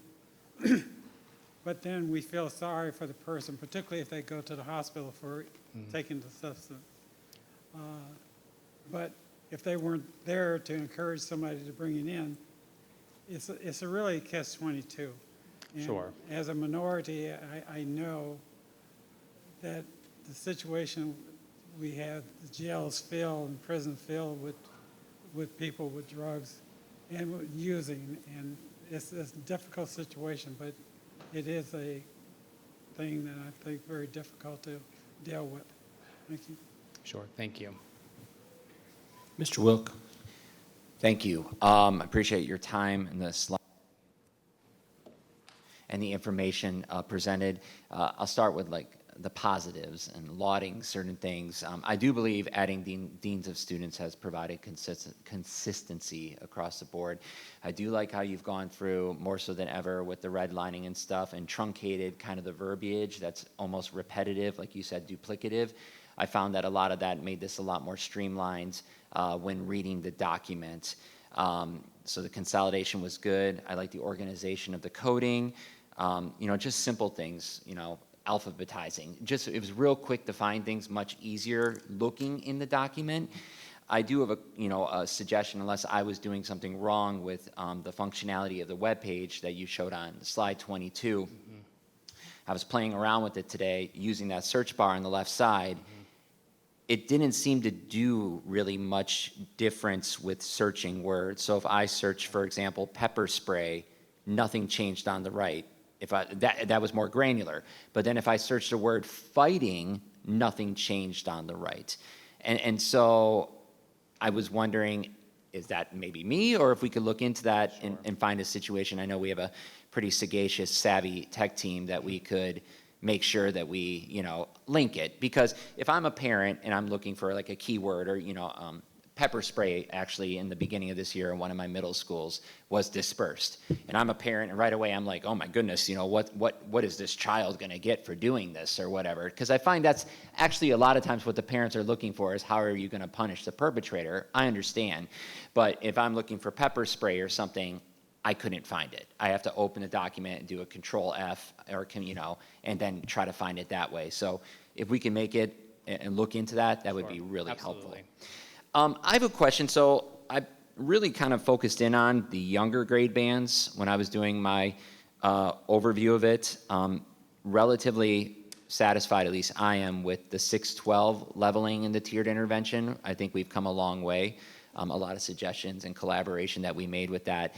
A keen focus of mine has been is that pre-K to 2 range. And I know we are, in a sense, what's the right word? Not limited, I guess, in a sense, by the General Assembly and restricted on some of the policies that we can do for that level pre-K to 2. But is there something that says that every almost, I'm going to say a good portion of the infractions for pre-K to 2 offers a level 1 tiered intervention, really no matter what the severity is? Sure, I think we base a lot of that leveling initially off what is presented in the model policy, which is supposed to be the guide that divisions use. Again, you can absolutely shift it particularly up. So I think we use that as a guide. I think the other thing that we think about when we think about pre-K students and the fact that we are looking as a division to expand the presence of pre-K students within our schools is that at that age, so much of the curriculum, but so much of the focus is on helping kids learn behaviors. And they may not have all of the skills yet or the background to be able to make the same types of choices that we would expect even a 10-year-old or certainly an 18-year-old to be able to make. I think what the leveled responses do is they provide administrators, based upon the specific incident and the specific student context for that incident, to include 4-year-olds versus even 6-year-olds in expectations. It allows them that flexibility to look at that behavior within that developmental range as well as that specific attributes of the case, and then make a decision that could be a level 1. But I think most of the time we have level 1, 2, level 1, 2, 3 as options, understanding that how an administrator may assign discipline in that case may look different for a younger student than an older student, even within that band. No, I appreciate that. I definitely concur about the pre-K. I guess then my issue is almost, I feel like breaking it apart and saying, I think there could be a lot more expectations on a second grader or even a first grader than a kindergartner or a pre-K student. And you know, some of the worst bullying situations that I hear about are at the actually elementary level. And so that concerns me. And if I'm looking, a couple specific areas that I did look at, given some of the situations that had arisen this year with, like, for example, harassment, racial, gender, sexuality, harassment. You know, pre-K to 2 offers a level 1 as an option. 3 to 5 offers a level 2. Again, just my opinion, but I think it's almost too lenient, in my opinion, depending on the racial. And again, this is just me, and I'm not really asking a question. I'm just saying some of the concerns I have, especially like if you go to the next one, repeated harassment starts at a level 2 for pre-K to 5. And again, I would say that almost it's 2 different grade bands there, because if, you know, I have a 4th or 5th grader saying a racially derogatory word over and over again to another student, I don't think a level 2 would be even an option, at least for me. And I understand the flexibility of it, but it gives me the appearance that that is a first option to choose from, to do that if it's like the first or second time that they do repeated offenses, whereas I don't really feel like that should even be an option for repeated racial offenses and verbally, you know, that type of stuff, in my opinion, again. And that, you know, and bullying, of course, is another big one that we tackle and we wrestle here, and all divisions do. You know, it's a growing concern. I know you guys mentioned cyberbullying, you know, being an important topic. With cyberbullying, I also noticed that it is a tier 1 option to start with cyberbullying for the younger grade bands. I guess, again, I can see if you're breaking it apart with a preschooler, a 3-year-old, again, versus a second grader, I don't know. I guess I just see major kind of differences between that age range. Sure. I mean, I think when we think about the developmental nature of children and how behavior in many instances for them is communication, and our goal as an educational body to try to teach them and reteach them so that we really try to head off in the future. I think our goal, particularly with those younger grades, is let's try to get at some of these issues and concerns early so that we prevent them continuing to occur when they're in middle school and high school, and suddenly sometimes there are bigger things at stake. I certainly understand that perspective. And I think our goal was to provide a range of options for students at those age bands to really reflect the wide swath of human development we see in those ages. And just to kind of close this particular topic out, because I know that Mr. Wilk has some other things that he wants to address here. We also don't want to get too far away from the model guidelines either. We also want to make sure that discipline is fair, and just to remind the board that we do have accountability metrics from the state in terms of exclusionary discipline. And so, you know, we have to be reasonable if it's a baseline, right? It's a place to start. And when we're talking about young children who are still in the developmental learning stage where they are learning right from wrong, we don't want to, at that young age, start at the top. You want to have a baseline that people can work up from, which is why I do think that having the deans in place, having the regular calibration sessions, and then having the process where if a primary student is being recommended for any kind of you know, discipline, especially that will be exclusionary, it goes through an approval process that goes beyond just the school. And so that's the checks and balances to make sure that if there is something egregious, that it is addressed in the appropriate way, but also protecting that we do have young learners, and for some of those students, their first time in formal education. And so we don't want to start so high that we create a situation where we are issuing discipline to students that are unfair for their developmental stage. So we'll take what's being said under advisement, but I do want to put out publicly that, we do not want to get too far away from the model guidelines, and we also do not want to ignore the research around child development. 100%. I get the model guidelines. Again, we are, limited to what we can do, and I understand the importance of following those. I guess my experience with the bullying, even with improvements that we've seen, and there have been major improvements in this area, is that especially in the elementary schools, it seems like from the conversations that I've had with parents of childs who are the victims, that it's repetitive and nothing is happening to the student who is the perpetrator, the repeat offender. I understand we are limited in suspensions and things like that. And I do agree about the importance of educating them and teaching them. I just feel like sometimes there's too many chances. I think we need data for that. I think we have to actually show that that is true.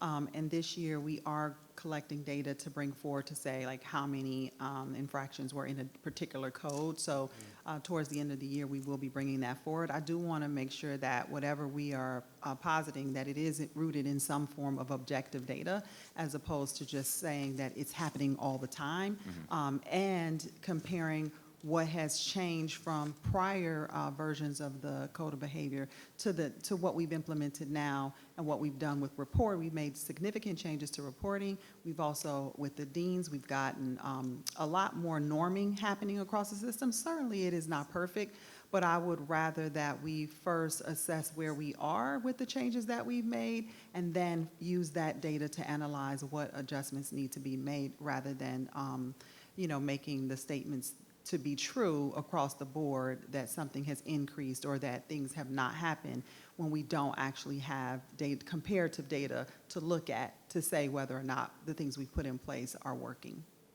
Understand, and I'm just expressing concerns of specific constituents over time. I'm, no suggestion that this is, a rampant issue across the county. These are just me conveying concerns of things that I've seen, and again, not looking at the data, but just firsthand accounts of families coming to me about that.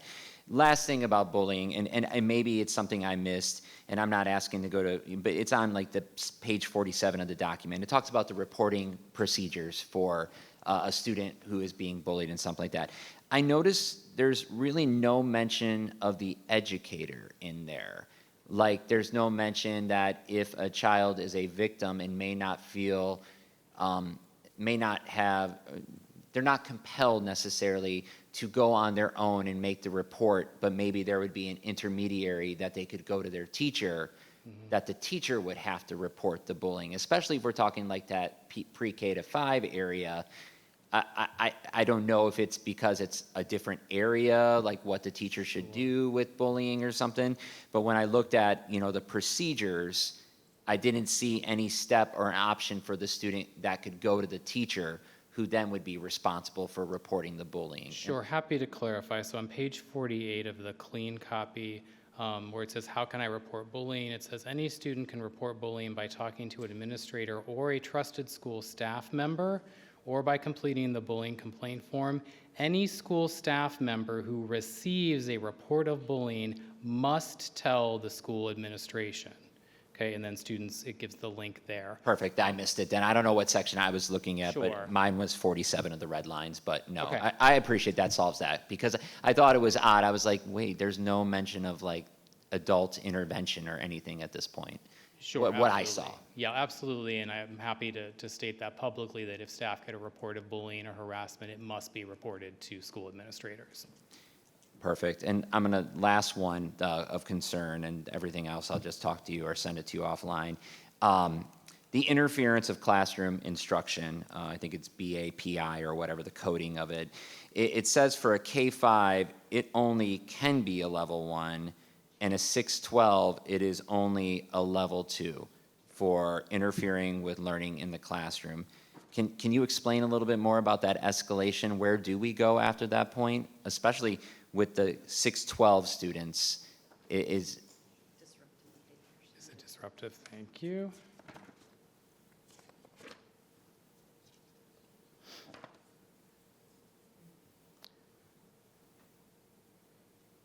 Sure, I think the goal there is thinking through, like, initially, like, if a kid is talking too much, what does that basic intervention look like? You know, if you've got a student who's out of their seat, what does that look like in terms of a basic first level of intervention?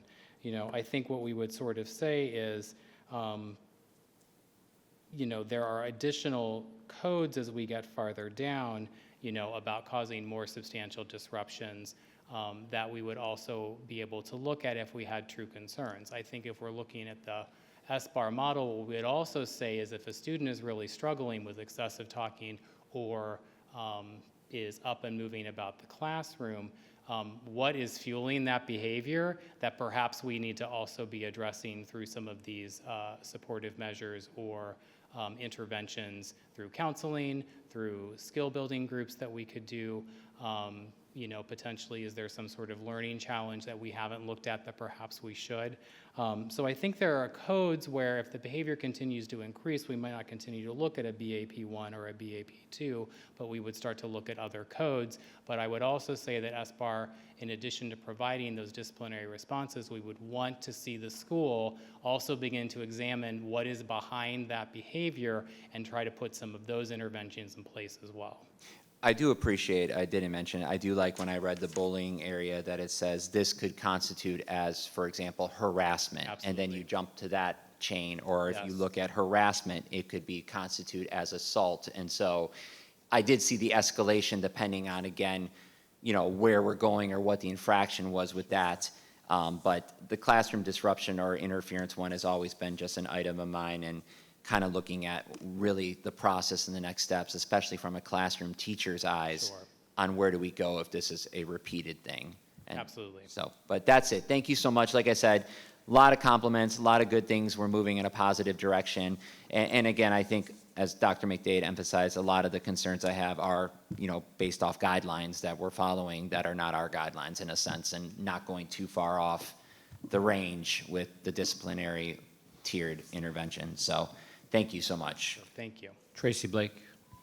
Thank you, Mr. Chairman, and thank you for the presentation. I really appreciate this continued work to ensure the code of behavior reflects both, you know, the compliance with the state requirements and the involvement needs of our student and our community.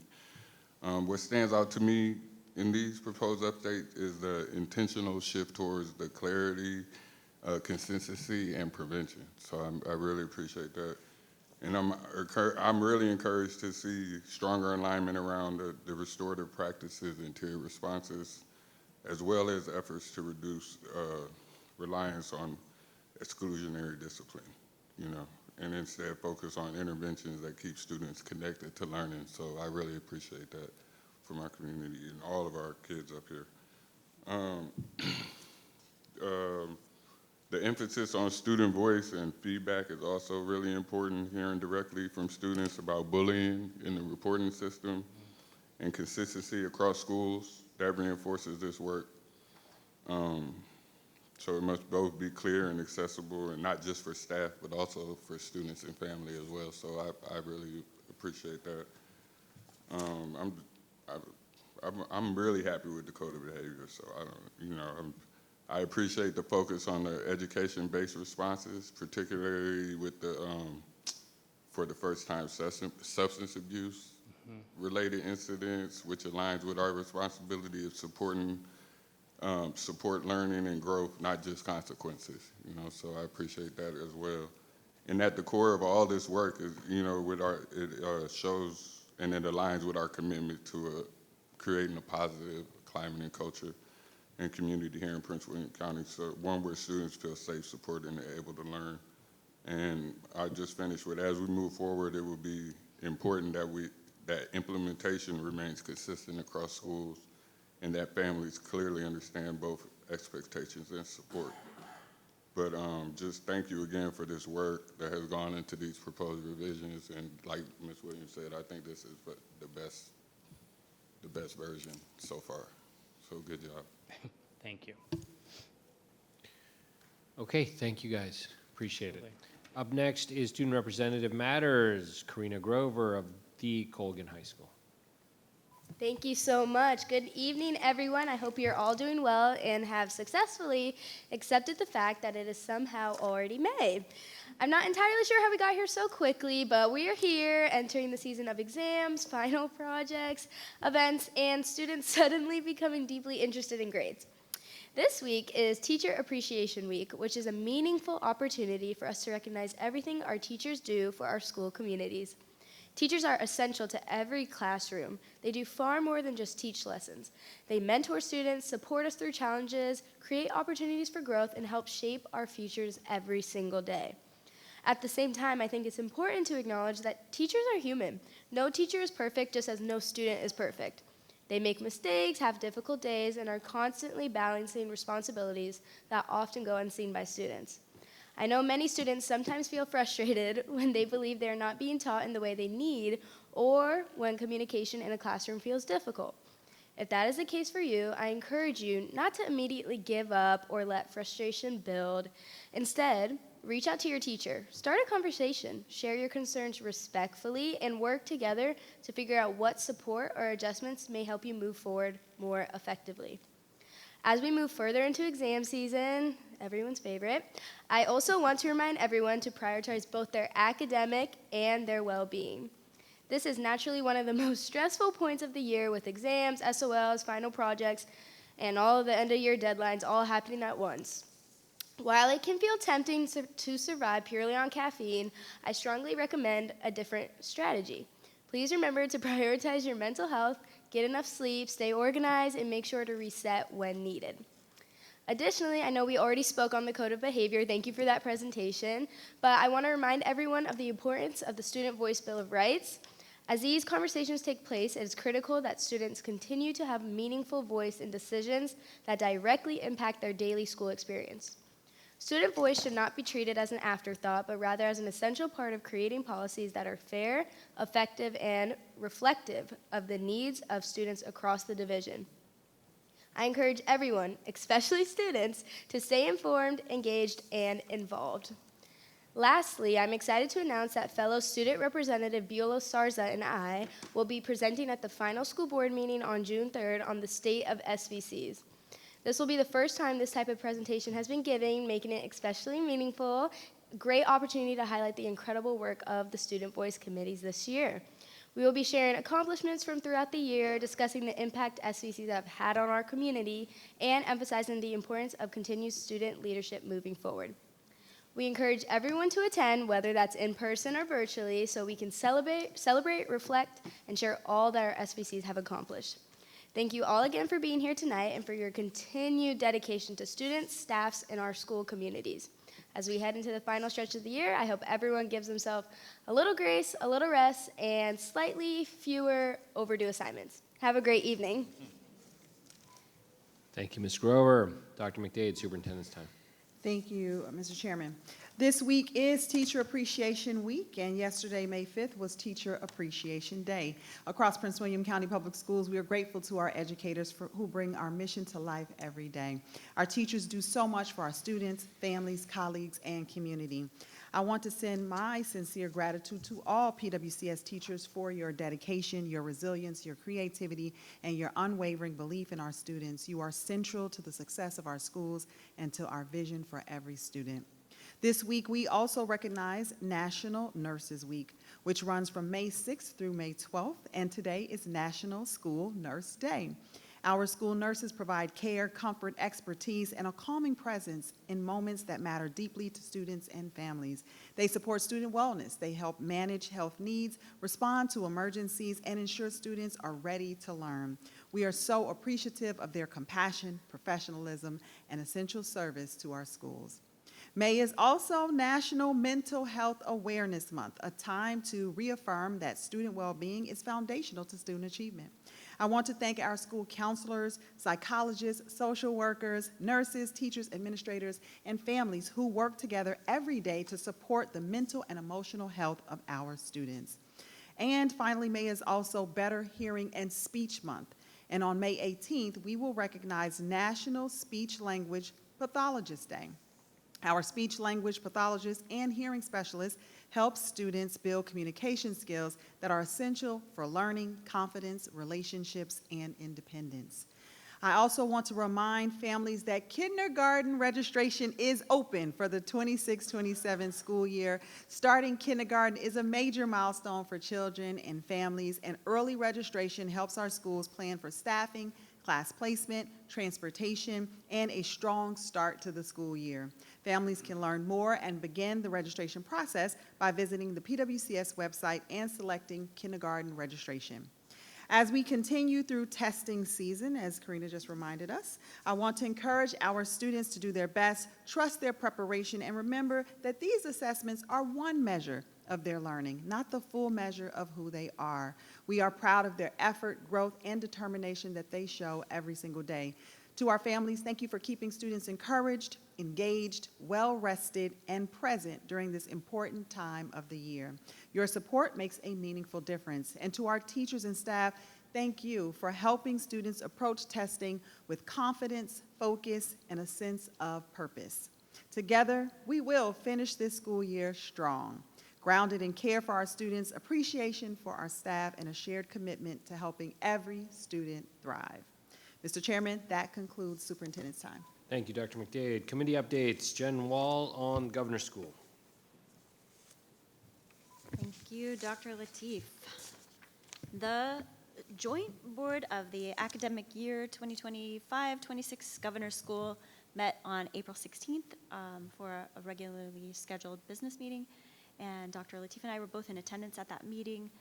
Dr. Calhoun informed the board that the school year has gone well, and he provided some updates for us. We also heard student presentations from the physics and engineering students, which was mind-blowing how smart those kids are. A couple of, I summarized their titles. They had one on Project Aetherion, AeroCool, Flares and Stars, Liquid Metal Cooling. I mean, smart. Kids are smart. And their projects were cool. And it's always neat to hear directly from the students what they're working on. The seniors had finals last week, so they're all done. I heard some juniors saying, "It's so weird, we're not going to see them anymore." It was really cute. I know the state science fair is done, and we have 2 student groups who are going on to International Science and Engineering Fair, so we wish them the best of luck. The VDOE evaluated our governor's school back in March. That was completed, and that is by state requirement. Governor's schools are reviewed every 6 years, I believe. And that report came back with a lot of commendations and a few suggestions for improvement, which I know we're in the process of implementing those. Our internal Office of Internal Audit here in PWCS, we also conducted an audit of some of the aspects of Governor's School, and that there was also a report that came forward, and those are also being followed up on. But great results overall. We're thankful for that process of evaluation and continuous improvement. It's really important that we do that at every level, even our high-flying governor's school. The class of 2028 admissions process is underway. It might even be decided at this point. We were told that we had 166 students with 82 juniors and 84 seniors, so really good balance. And a bunch of us attended the research symposium on May 1st, which was at the Freedom Center on the GMU campus, the SciTech campus of GMU. And it was great. And I saw a number of kids just go above and beyond with their presentation skills, describing their projects, and just they were so enthusiastic, and they jumped right in, and they're really, really smart. I'm saying it, I can't emphasize it enough how impressive these kids are and what a great program this is that we have here.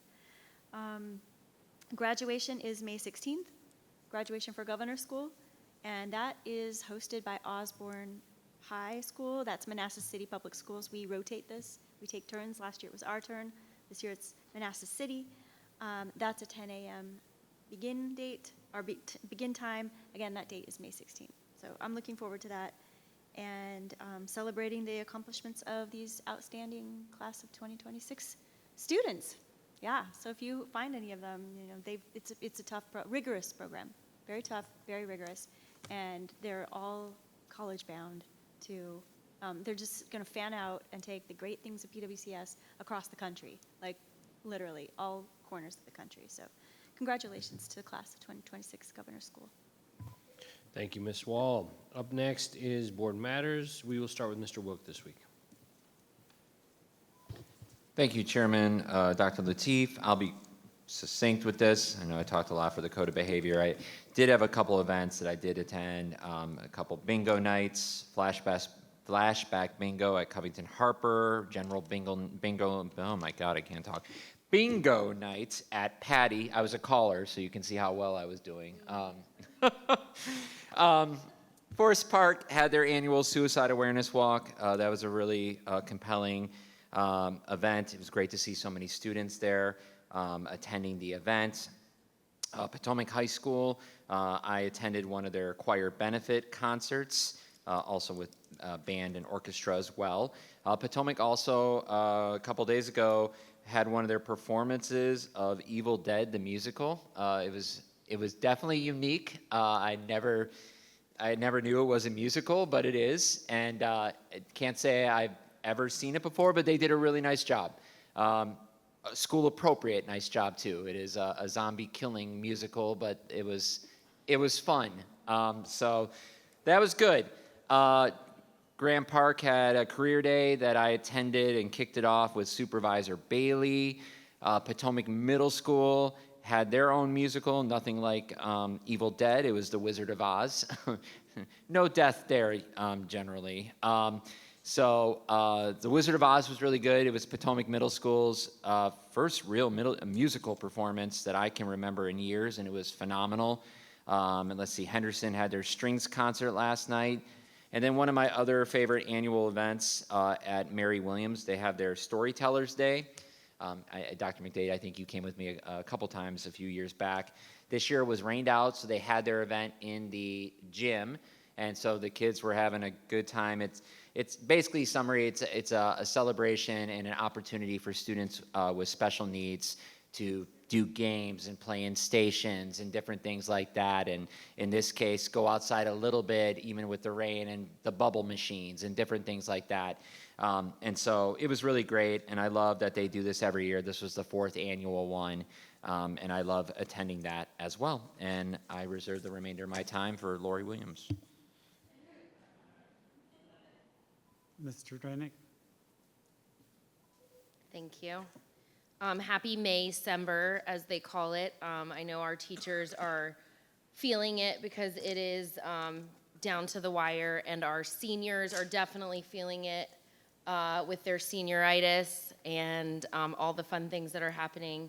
I encourage our seniors to enjoy those moments and the last of being in your school for the last time, soaking it up because you'd never get to go back to it. So truly enjoy it. I encourage you all to be super safe at prom and have a lot of fun. Enjoy your last moments on the field and be kind to your parents. They're trying to. Spoken personally. I also just want to thank you, Mr. Sampson, Dr. Sampson. I think you did an excellent job presenting tonight. I don't know if that was your first presentation or not, but we'll say it was here. But I think you just did a great job. I really appreciate all the hard work and time that you took and the changes you made. So I just wanted to say thank you for that. Mrs. Zarifar? Thank you. So I did go to a few events. I came here to see the art show, which was amazing. It was I think the west part of the county is what was here on the last weekend. I also went to the Seas event over at Woodbridge High School to look at the kids' projects and to just so many different kinds of ways that the students were talking about or sharing their ideas about the environment, improvements we can be making, or questions and curiosities they have. So that's one event I always look forward to. Straight hot off the press from Ms. Mills, I want to say congratulations to our Prince William County Cappies nominees. So this year we have 7 nominations from Colgan High School and 1 from Osborne Park. Goals. District, love you. Colgan has one for sound, but Chase Chapman, Leo D'Angelo, Jared Marquez, and Caitlin McCourt. Choreography is Charlotte Elliott. Orchestra is the Colgan Pitt Orchestra. Dancer in a female role is Charlotte Elliott. Comic actor in a female role is Maya Vilchik. Comic actor in a male role, Jeremiah Gates. And lead actor in a female role, Aaron Rigby. Osborne Park's High School Between the Lines. Special effects and technology was Lillian Grace L.G. Branco. So she is our Osborne Park nominee. I am, and I get to go to the cafes this year. I'm so excited. So I can't wait to see all of our kids there. Today is Nurse Appreciation Day, so all of our school nurses, thank you for everything you do. All the minor boo-boos and the major things that you help take care of in our schools, thank you so much for everything you do to keep our students safe and maybe even sometimes some of our staff. It's also Teacher Appreciation Week, and it is Star Wars Week as well. Our teachers are mentors, they are problem solvers, they are our counselors and innovators, and sometimes miracle workers, often before lunch and without a bathroom break. In many ways, teachers are the Jedis of our community, and they challenge our students and guide them, help them to discover their strengths, and give them hope. And in return, students give us hope as well. Thank you, teachers, for your patience and wisdom that you have with our students and the care that you bring every day in our schools. In these last weeks of school, may the force be with you. Argapor, yeah, the force, yeah. I will say, I thought of you Jen when the Ball. fourth came around. No, I did think of Ms. Argapor when it was May the 4th. I was like, May the 4th be with you. I just totally thought of you that day. All right. Today is Revenge of the Sith. Even better. Okay, happy School Nurse Day.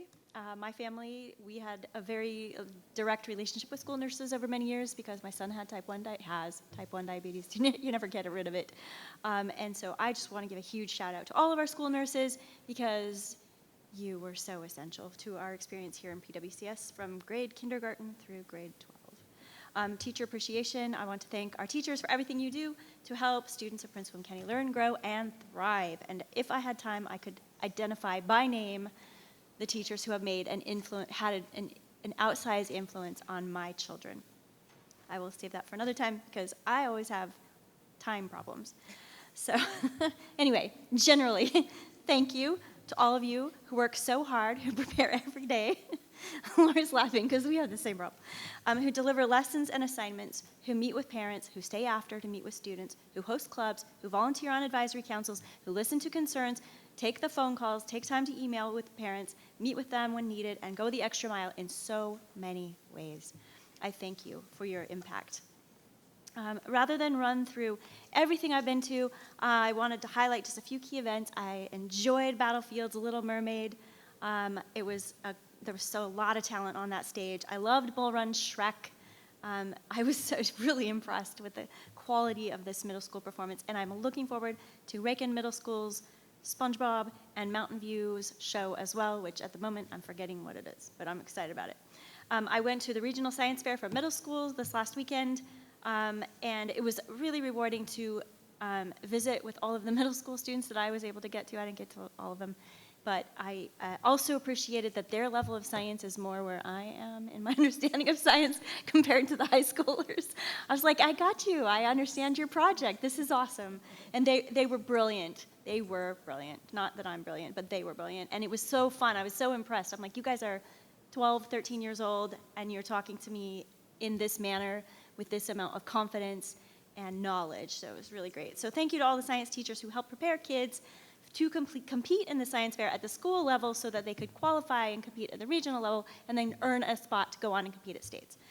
These kinds of learning experiences are so crucial for students to take ownership of their learning and explore what topics they're interested in. And that just goes so far for student engagement, and it pays dividends exponentially. Another school and community event that I attended was an event at Willing Warriors Retreat in the rolling hills just below Bull Run Mountain. It's as beautiful as it sounds. Along with Mrs. Johnson, the principal of Alvey Elementary, Melissa Hedricks, the parent liaison there, a school counselor, and a group of students. These students connected with military veterans, and we raised the flags for all of the armed forces at the site. And this organization is just, we also had taps and a national anthem. It was just a really special event for students. That's one of our school community partnerships that is thriving and benefits our military-connected families. I'm going to skip ahead. Let's see. To paraphrase the Secretary of State, we want America to continue to be the place where anyone from anywhere can achieve anything, a place where you can overcome the challenges and achieve your full potential. And I wish to point out that, importantly, here in Prince William County Schools, we are working to make that true for PWCS as well. We are a school division where anyone from anywhere can achieve anything. Whatever their heart desires, whatever their heads and hands are willing to work for, we strive to provide the opportunity to achieve those goals and dreams. And I leave you with that thought, and to all a good night. Lori Williams. Thank you, Chair. I also want to say Happy School Nurse Appreciation Day. Our definition of what a school nurse does is different depending on your context of interaction, but if you haven't talked to a school nurse or social worker, anyone in that vein, since you were in school, you should probably go in and say hi and find out all of the wonderful duties that they have now in schools. It's more than putting on Band-Aids. I also want to say Happy Teacher Appreciation Week. It is an honor and a privilege to serve with a former teacher, Mr. Wilk, and a current teacher, Ms. Zargapur. It's something that I have never had as a profession, but respect highly. It is where we all begin. Even our administrators and our Kelly Center Kelly Building leadership started as teachers, most of them. So it's just an honor. I come from teachers and principals. One side of my family, so surprise, I know some teachers who yell at me, but I really do all the time support you. I know it sounds weird, but from our end, a lot of the things that we do are on the policy and on the system side. And so I just want to thank you from the bottom of my heart. You don't get thanked for all the nights that you stay for back to schools or the 5-minute phone calls, or that is not in your 9 to 5 hours. And without that, we wouldn't be here. And I really do appreciate it. I'm going to shorten my end, even though Mr. Wilk gave me some more time, by saying I also went to the governor's school, and I bring this up because it is one of my favorite things to do is to go to the research symposium. I bring my student, and it keeps his love of science alive. I hope as a division we can utilize some modern technology, maybe one day live stream those to our science room students, because math and science students are interested and they get a lot of opportunities, but we have students in general ed science or our science teachers who don't know that there's a research symposium. And one of the things that I found effective interacting with young people is when young people teach other young people. It's an exciting event, and if you have not been, it is open to the public, and it's just, for me, about building those existing pipelines, utilizing the resources that we have. Because if you love science and you're not in a math and science program, or you just want to see what other students are doing and what the possibilities are, it's amazing. ASL, there's a student who had a cube that translated ASL without a human person. There's another student last year that did a railgun, and they followed up on it this year.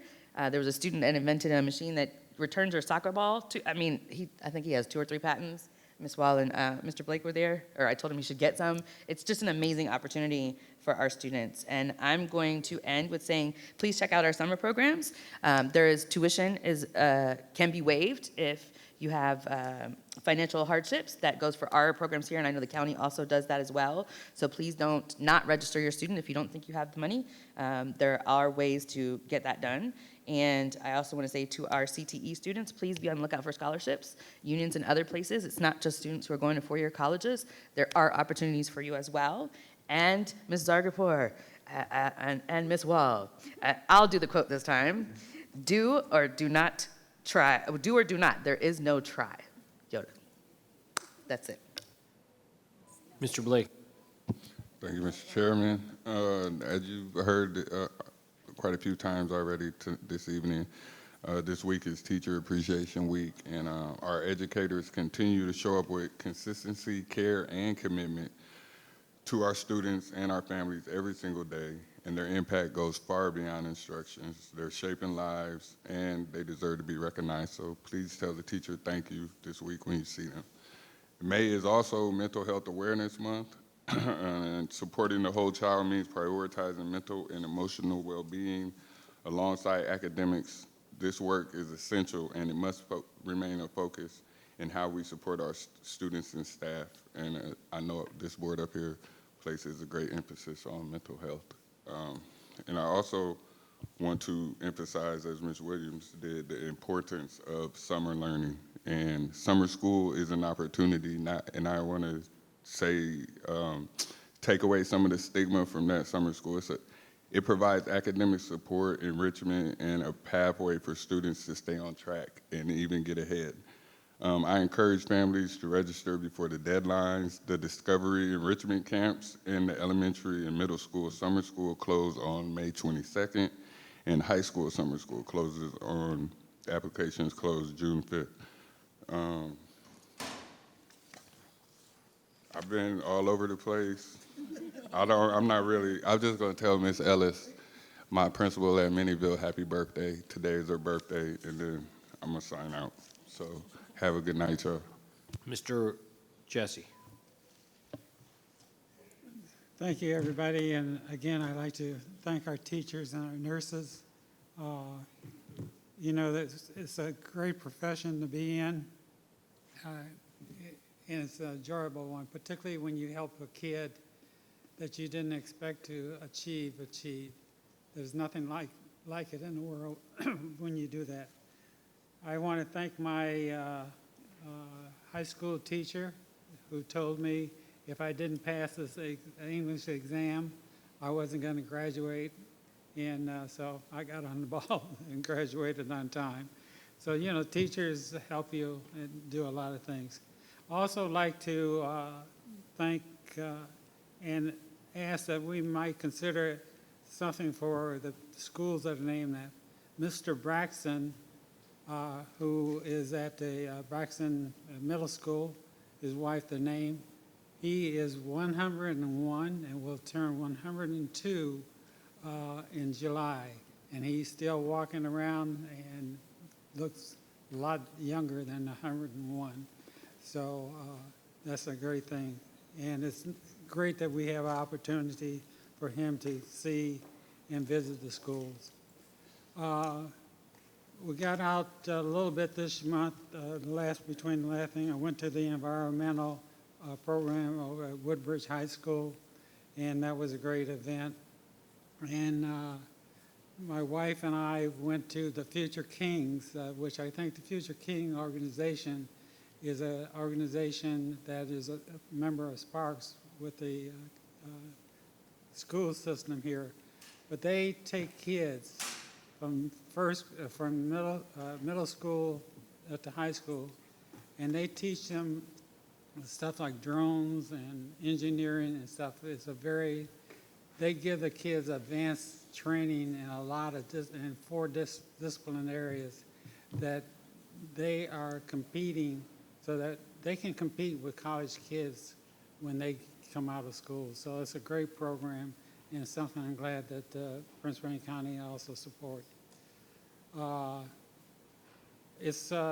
Again, I want to thank everybody. My wife is getting better, and we're beginning to go places together, and hopefully see some more things at the different schools. Thank you.